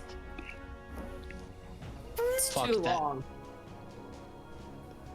Cirion kind of like puts his like hand to his chin, just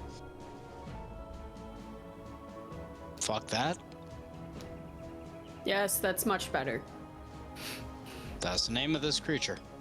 Although, It's a I tiffet. think I'll take that over a dragon. What'd you say? A tiffet. The fuck is that? It's a tiffet.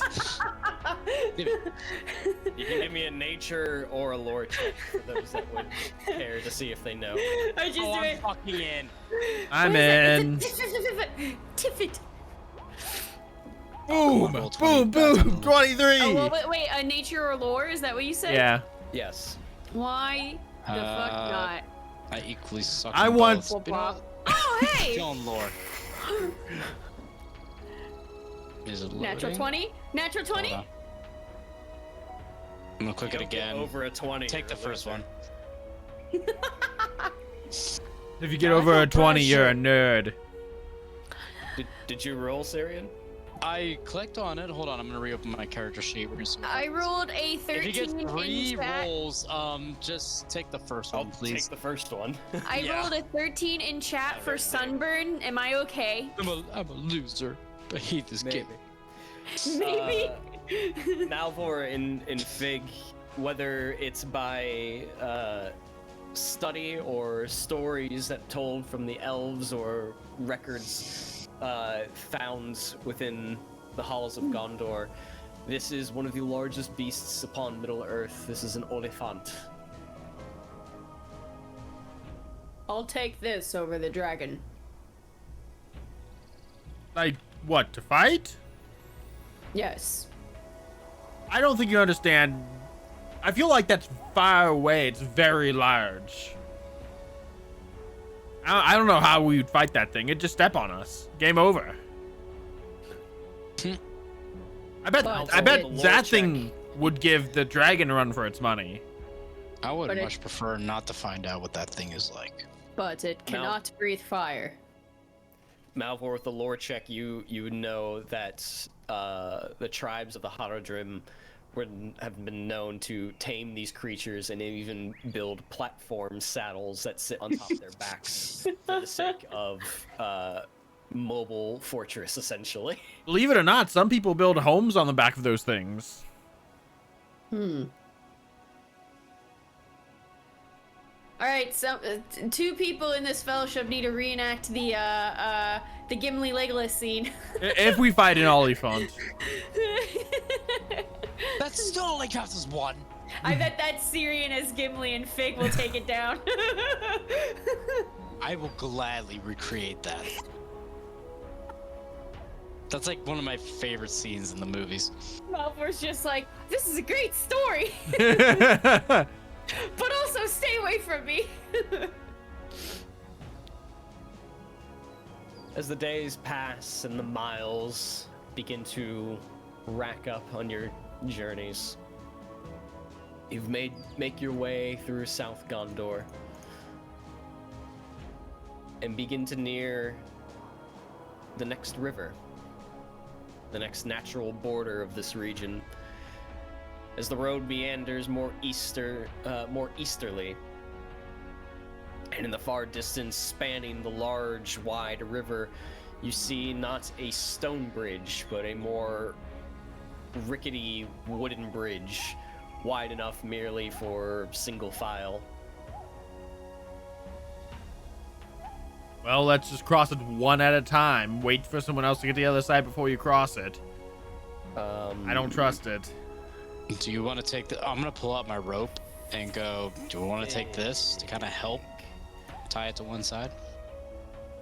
Did you say my name? Sound like he did. The rolls straight of who's who.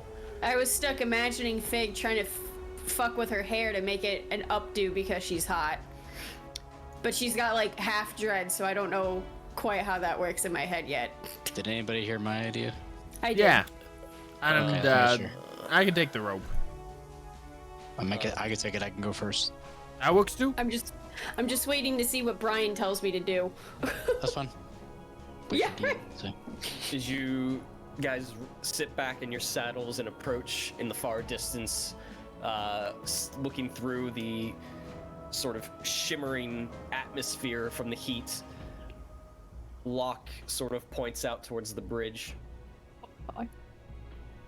There are platforms as towers on the opposite end of the bank. Oh, do they seek to stop us like guards? Potentially, I see several on the opposite bank. 2 standing atop that might be a checkpoint or something, depending on what we want to get involved in. Well, unless we want to try to ford the river, I say we just try talking our way through it first. I'll nod. I don't think there's any other way to get around it. Unless you Peacefully, want at to go least. east or west to try and find a shorter, a narrower portion of the river. I say we just try our luck going through the checkpoint. I think we've done that way too many times in past campaigns, and this one trying to cross rivers like that. Yeah, I remember some bad rolls. Yup. All right. Okay, we good? Then I'll take the lead then. Okay. You take the lead and you continue onward towards the bridge, and eventually becomes almost a single file pathing as you lead your horse Malvhor onto the bridge that looks to span probably around 90 to 100 feet in length. It spans across the river, and you look over and you see several individuals moving across the sand on the opposite bank, and even off maybe about 60 feet from the river's edge, a sort of orange and red tent that sits off to the side from the scaffoldings. You get about halfway across, and then an arrow hits the side of the bridge right in front of you. I stop. And you look out ahead of you, and you see two individuals move up towards the edge of the bridge, draped in sort of maroon red clothing with mixes of orange and black cloaks, with their sort of like turban or head or hoods pulled up, some of which are in leather or sort of like a deep bronze armor that look out in your direction. Ooh, I love the minis. Ooh, cool. Nice. One moves up with his shield at his side and a cutlass or a saber of sorts, a curved blade from your perspective, resting on his sort of left hip. More darker skinned than you've come across, not necessarily sun-kissed, but somebody who's been raised in the light of the sun for all of their lives. You will go no further.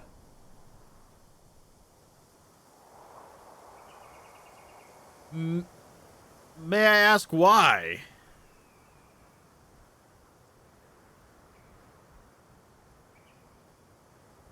It is not often someone from North comes this far. What business do you have to enter near Harad? We seek our fortunes in Umbar.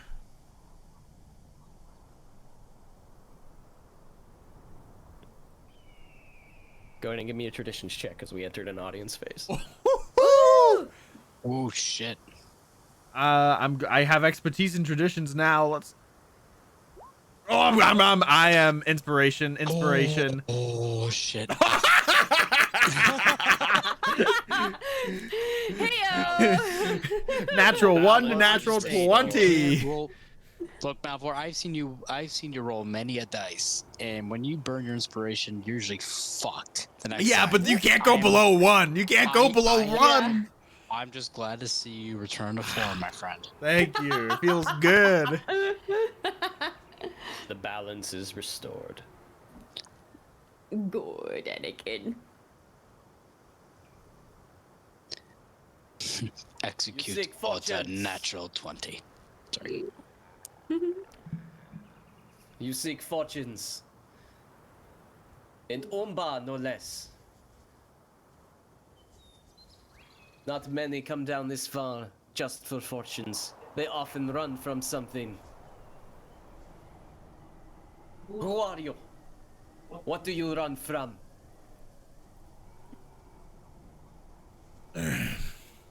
I am Malvhor. And it's, our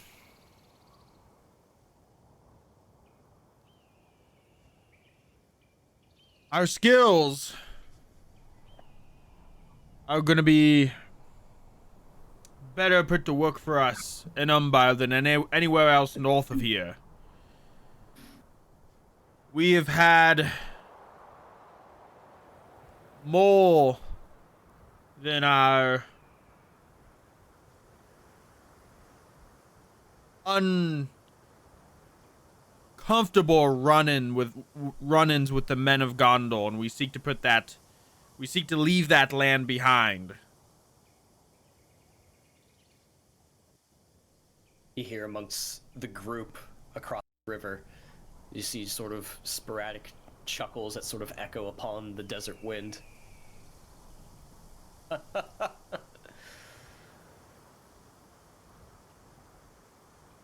ahead and give me a deception check. I was trying to toe the line between deception and persuasion. You always do, and it doesn't quite work. Because like we did have several bad run-ins with the men of Gondor. We were imprisoned, but we are technically not seeking to leave that land behind. The core of the argument is still buried in deceit. 22? 22. Not bad.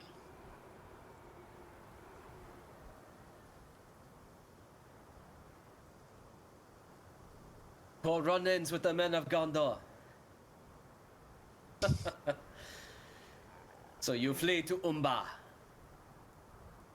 Yes, it'll be easier to apply our skills there in our line of work. And what line of work is that? We can already tell by the looks of you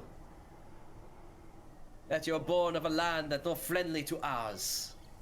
Our line of work leads us to much violence. We are very skilled in the art of battle. And I believe those skills would serve us well in Umbar.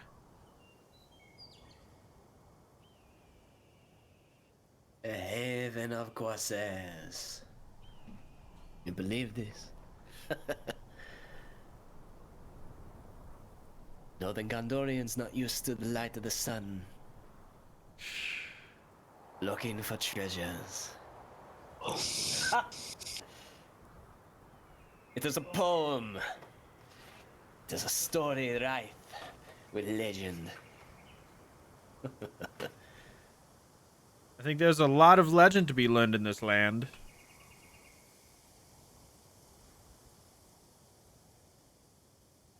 It is only a land of legend. Because your kind has oppressed it.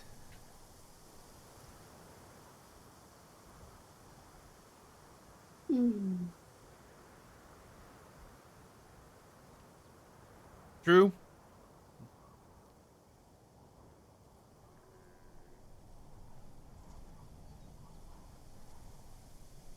Now you see, my name is Turath. Urath. And these here are my Haradrim. Yay. We came from the same tribe, united on Haraka. Uh-oh. Oh no. Uh-oh. Guys.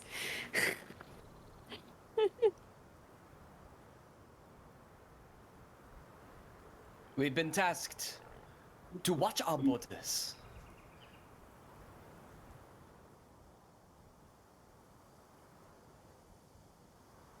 To protect the Hanenen.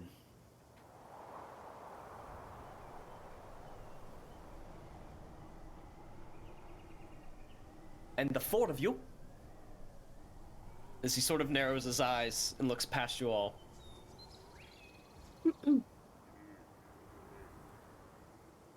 one of which is an elf. Yeah, they can't. That's yeah. It's been interesting story. And are very well armed. What reason should we let you into our land? Big is like internally offended. She's for once not called out and is assumed Gondorian.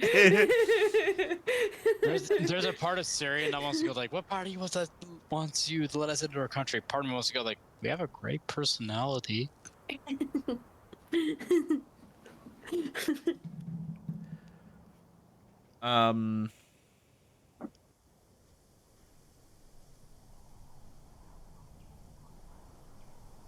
We have no. I'm trying to think of how I want to approach this. It's a very delicate situation. What was the question again? Why should they let us in, essentially, into their country? Okay.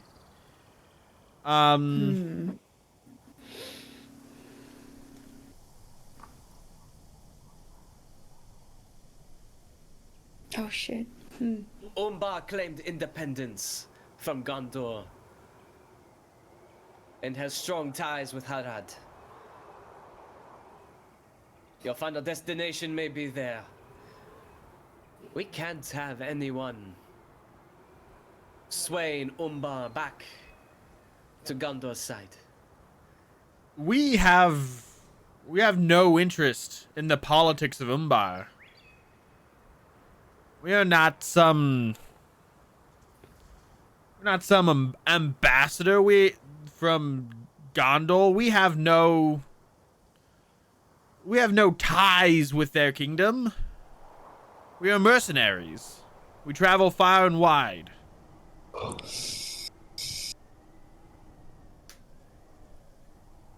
Mercenaries who do not have the knowledge of this region. Very ill-dressed for the weather, are you not? At least most of you. You, however, the one speaking, seemed to have a mind to dress appropriately. We didn't say we were smart mercenaries. Not all Smart mercenaries. No, that would be redundant. See, we're making friends, everybody. Most ilk out of Gondor lack the intelligence. I mean, yeah, that sounds like me.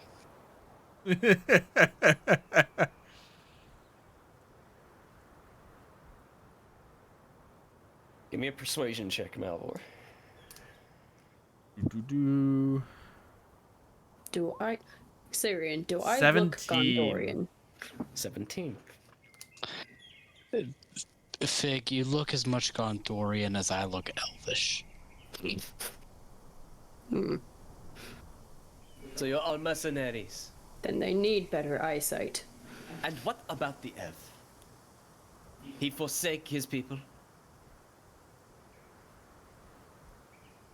The elf is with us. He possesses a certain set of skills and knowledge that we require for our work. He is a fine craftsman. No finer have I seen.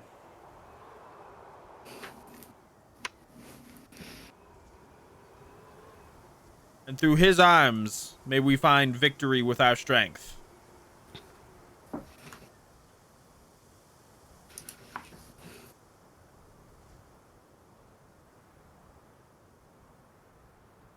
Looking to find your fortune in Umbar. Mercenaries with a craftsmanship.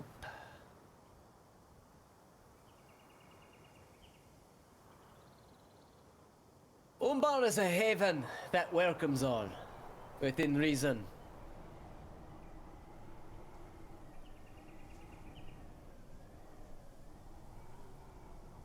Sort of leans off to the side with one of his companions. What do you think? Gondorians. It invites trouble.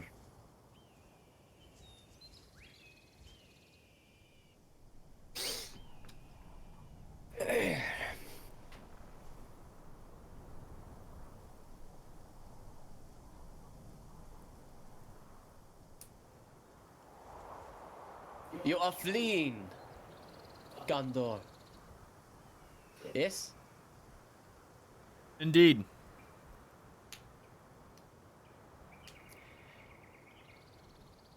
Very well.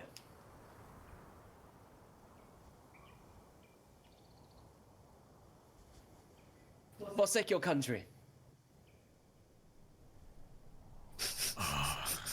I would hear you say it. Oh no. Oh no. I love it! I love it! Yes! Oh no! I hear you say it, and you'll be welcome to cross and pay the toll. And I do not know why I'm going French. It's the fucking room. I heard that. I heard the slight. You were I blame eventually Rune. getting into. Yeah, you were slowly getting into French. Like 5 minutes ago, I sat here going, Avari? I like it though. Keep going. I am struggling with the accent. I like it. Nice. Keep going. I don't know if I can. I don't know if I can do that. I'm going to. We are on our horses, right? Mm-hmm. Yeah, unless you dismounted for any reason. Nope. I will. Oh no, wait. Are you? We're single file. You're in front of us, Malvhor, right? Mhm. I can't get around or anything. Yeah. I can't get around. Okay.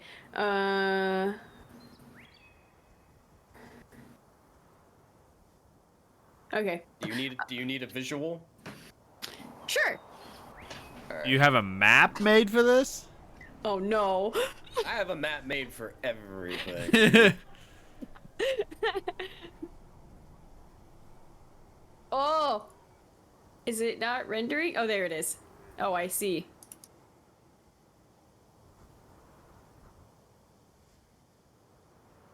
At that, and with Cirion and Malvor's hesitation, Fig's just gonna speak up from where she is on Miles. Okay, I was gonna switch tactics to intimidating instead of. I mean, because I don't think Malvhor can in good spirit. Okay. But I mean, fair. maybe he could. I don't know. Fig, He so- is definitely wrestling with that. So there's a moment for Fig to jump in. Yeah, so I'll just go. That's simple. I am not Gondorian myself, so I have no need to forsake it nor oblige by its rules or deeds. And these two have been betrayed by Gondor once already. I've turned my back on Gondor years ago. Okay. There is no need to ask of where our loyalties lie.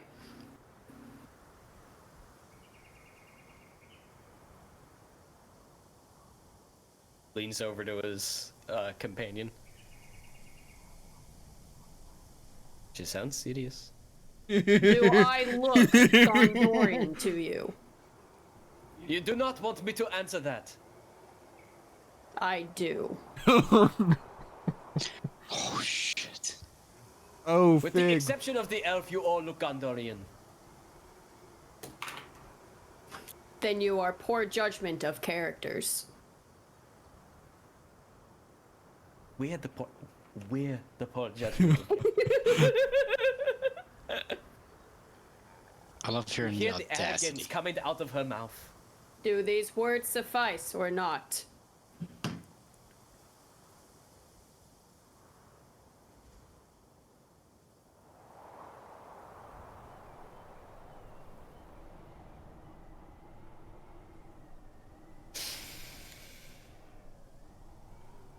You see to the Haradrim and the scaffoldings and the towers that sit maybe about 15 feet off the ground sort of grip their bows, and you see the tension on the bowstrings pull a little bit as they pull the arrows. They don't pull up to aim, you just see them tense a little bit.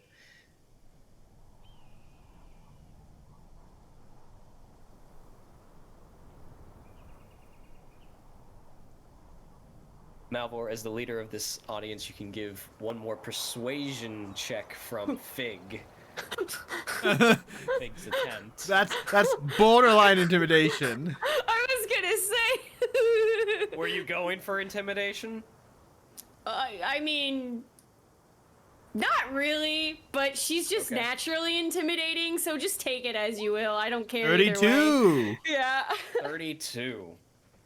But if she's called Gondorian one more time, she might go bear and rip someone apart. Maybe just transform into a bear. Be like, can Gondorians do this? I had that thought, and I was like, that would lead to more problems, but that'd be fucking fun. I was just about to say, I almost told him, we're crossing this bridge one way or another. Do not test our steel. Nope. That would have been intimidation. Yeah. Through and through. I'm happy with how I spoke up then. 32.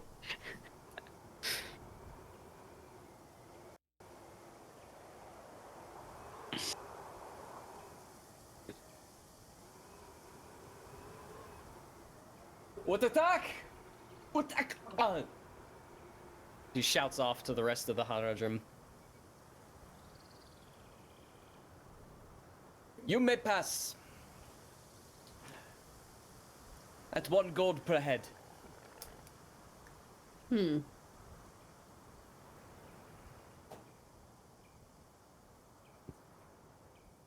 Since I'm at the head of the group, I'm just gonna go ahead and pay. I know they said 1 gold per head, so I'm gonna pay a total of 5 gold. 1 gold per head, and then a tip, essentially, of 1 extra gold piece. Kiss ass. No, I mean, for their diligence, I'll say. Yeah.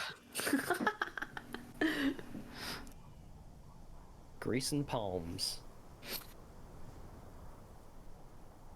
You move Duster along, the hooves clopping under the wooden bridge into the other side, and you're stopped just as you breach the other side of the river. You drop 5 gold pieces into the hand of the Haradrim known as Turath. Extra for your diligence. You do your people credit.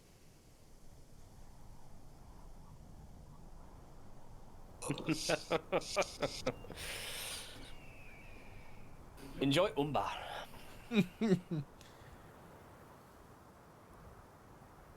don't say anything else. I go. After we pass, I'm going to slip 2 gold into Malvor's hand. As we pass the guards, I'm going to drop in Cinderin, learn how to spot Gondorians better.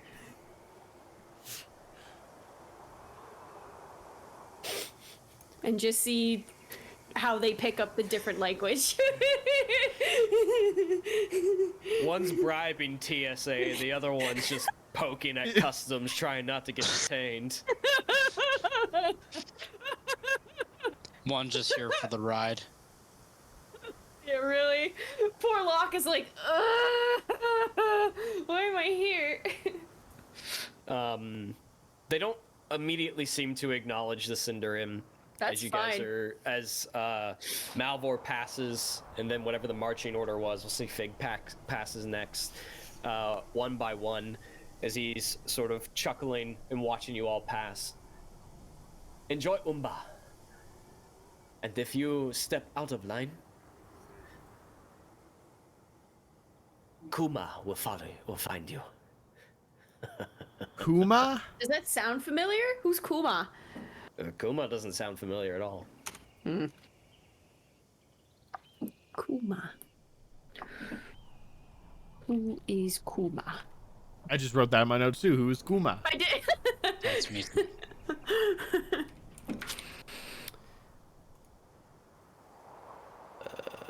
Yep. There you go.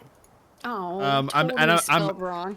Among the group in Cinder, and I'm gonna say, I'm among the group in Cinder, and I'm gonna say it'll be useful that we all can speak Cinder, and I'm glad we did not have to draw our blades against them.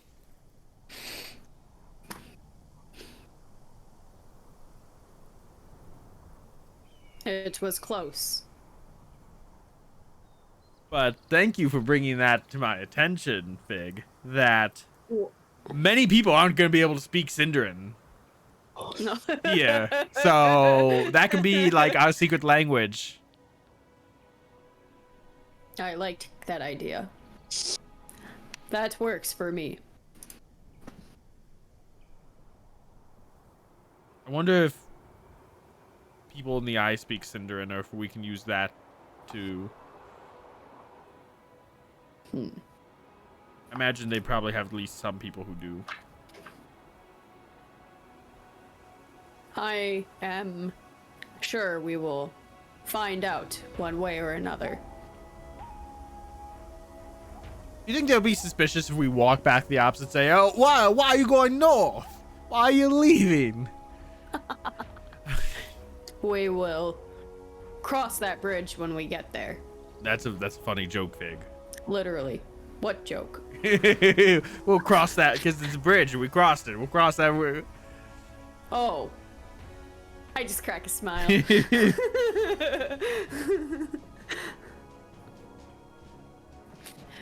Oh, thank God. Okay. I was not sure if I wanted a bridge fight over water. My first turn would be getting off the bridge as fast as possible. I was like, how would I do this in my first round? Do I just go bare and break the bridge and see what happens? Might have been epic, but also a problem. Anyways. You all pay the toll and cross the river that what appeared to be a leader of that Haradrim guard referred to as the Harnan River. Oh, wait. He said Harakir. Or Harakir. Should we be concerned? Yes, we should be concerned about pretty much everything. But yeah, that is a concern. I have no, like, I mean, I do have some interest in, and I'm saying this in Sindarin, in dealing with them if the opportunity arises, but I feel like that goes above and beyond our objective here and might be too much to bite off and chew for us. If they are the leader of many clans, many cities, villages, they probably have a large army, and I don't think cutting off the head is gonna do anything to stop their dealings with Rattle. The next person that comes along will probably still continue the systems in place. Then we will see if and when they come up again. We will see, but good idea picking that up.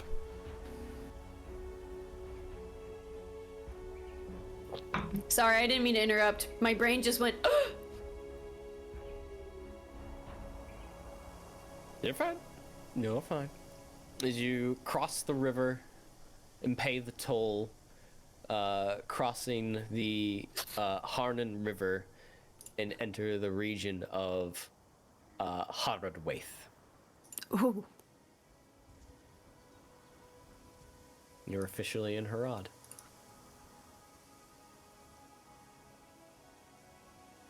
Yay! At this point, based on the hand-sketched, copied map of Malvhor from when he was in the Halls of Lore, you begin to follow the sun and begin heading in a southwesternly direction based on the season and the just the setting of the sun.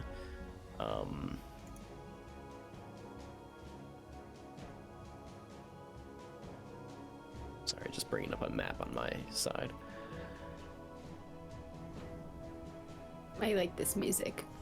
you cross into Harad and begin heading southwest at this point, hoping that the crude map that you have is enough to get you there. Worst case, to get you to the shoreline of the ocean and go from there. Yeah, worst case, we just head west until we hit the ocean. And then where we are north or south becomes hairy. Mm-hmm. The days become nights as the sun sets and rises in the east. You break for camp where you can. In the cold desert nights. In the mornings, you mount your horses again and continue on, scarfing down rations, drinking down the water. It's luckily, considering the season, a mild winter in Harad, but it has pushed up into the high 80s. Just for reference, I'm not trying to make this important information. I'm just helping you guys get in the mindset of where you are. Big finds a way to use one of the sleeves she ripped off as another bigger hairband to just have like a messy ass slop of something put together on top of her head. For the most part, you stick to what appears to be a path. There's no roads. It's mostly padded down sand that has been heavily traveled, with your flanks pretty much being rolling dunes of sand. The pathing that you go across, that you follow, spans maybe about 30-40 feet across of flattened earth that you could tell that has been traversed by many a caravan or travelers of all sorts, with the sand dunes creeping up to maybe 10 to 15 feet high on your flanks. And the lock has to make a check.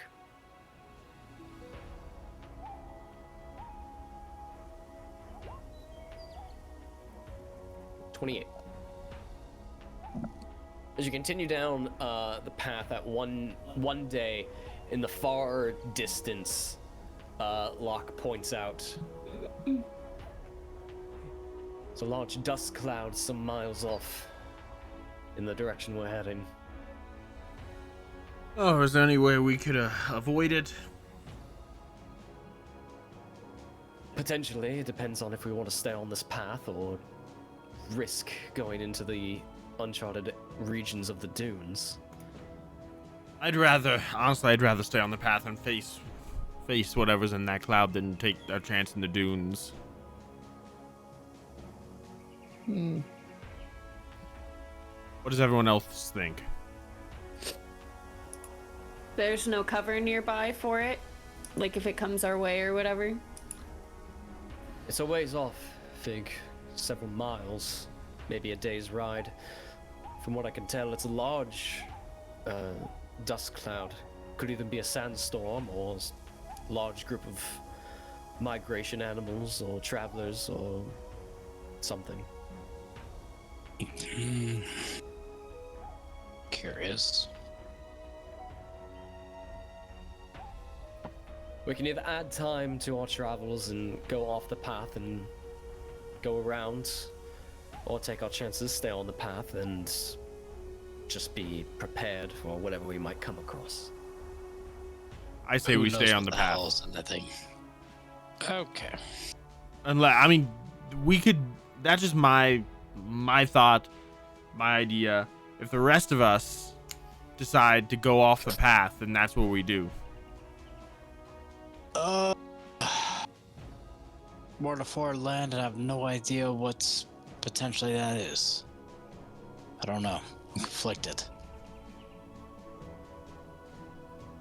I'm more confident in the strength of our steel than the accuracy of our maps.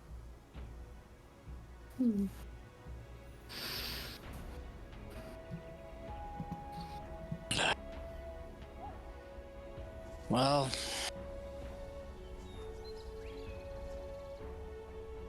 my gut says go around it. I have to agree. And that's what we do. Let's stop and think about this. You want to go off in the desert and uncharted without a map and hope we find our way back. That's why I want to stay on the road. So we are tied. I wouldn't say we're tied because, quite honestly, I'm not even really mentally here. I'm just weighing in a counter argument for the sake of discussion. You said it's about right. Actually, I don't feel right actually voting in. I'm most likely playing devil's advocate. Really. You said it's about a day out, right? Roughly a day, potentially. It's far off in the distance, but the size of it has me concerned. What if we just take some time to just rest here for a moment? We don't make any progress closer to it, and we just take some time to think and discuss it.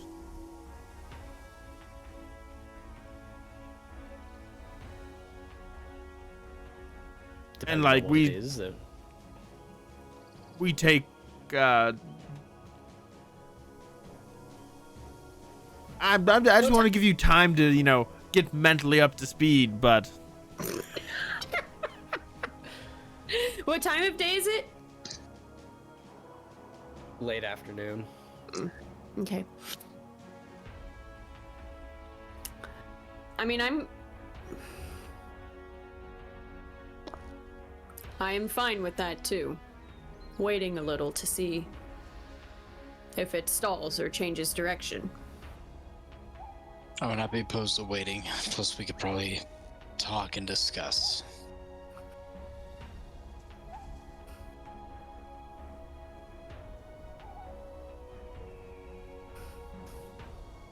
Go team. We all want to make camp tonight. Or in the hopes that tomorrow I'm a little bit more present. Or it's the heat is getting to me. I'm just gonna say that's why I'm not here right now, but I just want to be clear about what the intent is. Or we can press forward at double speed, if not more, with the horses to try to beat it coming here. So now we're confronting it. I'm fine with that.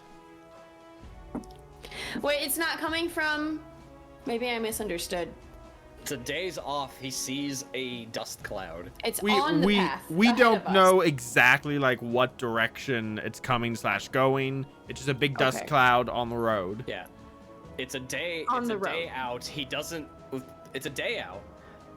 Locke can't tell how the path continues from here. It could be on the road, it could be off to the side. He sees a dust cloud that's a day's travel out.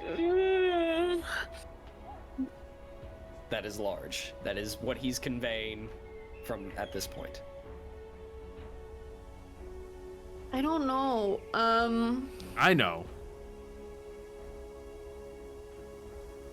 The thing about the situation we're in is there are no good choices. We only must live with the choice we choose. There's no right or wrong choice, just the consequences of our actions.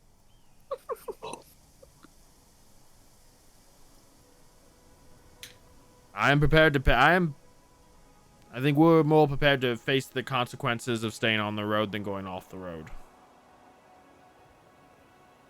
Valid points.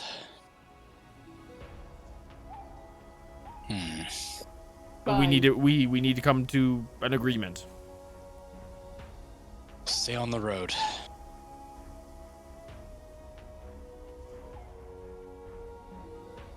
Whatever that is, whether it be storm or beast, we need not face it. I guess we'll figure it out. We potentially could flee it.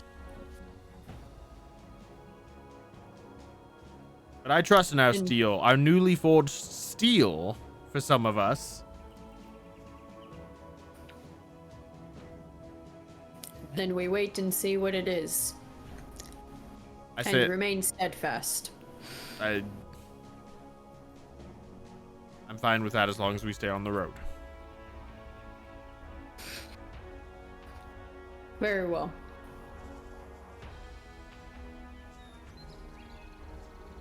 Okay.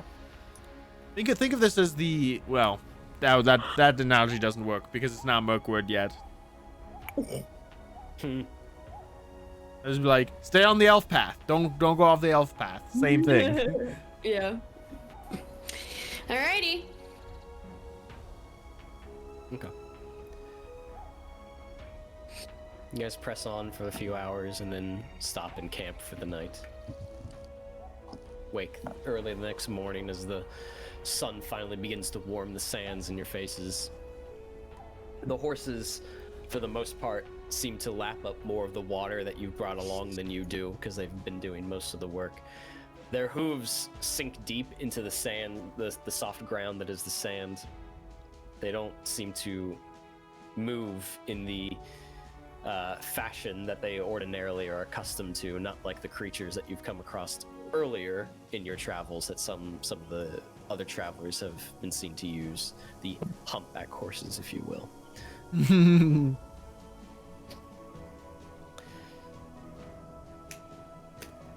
You progress over the next day or so, and you get to a point where the path slightly meanders and almost flattens and opens up a bit to a bit larger, to 60 feet across for the most part, before the dunes begin to take over again.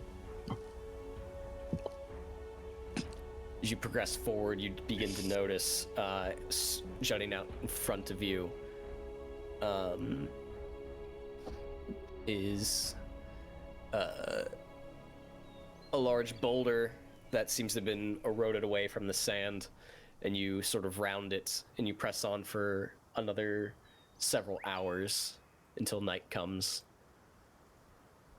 and you stop in camp once more.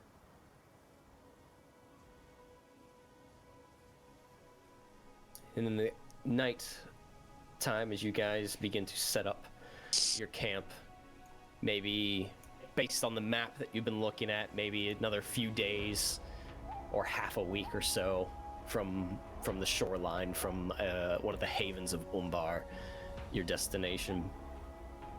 You set up your tents and your bedrolls and corral the horses, gather what supplies you have, and start beginning to make a fire. At one point, Locke looks around.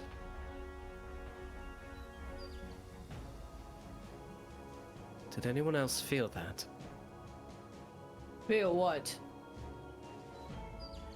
I didn't. Because he points it out, and you sort of stop and listen for a moment, and the silent wind that breezes across the dunes, you begin to hear a rumble, a low rumble that initially you hear it, but then you begin to feel it as it reverberates through the sand and up through your feet and your bones. It's the boulder we passed. Yeah, it's the boulder. It's not a boulder. It's a rock. The borders conflicted. Yes.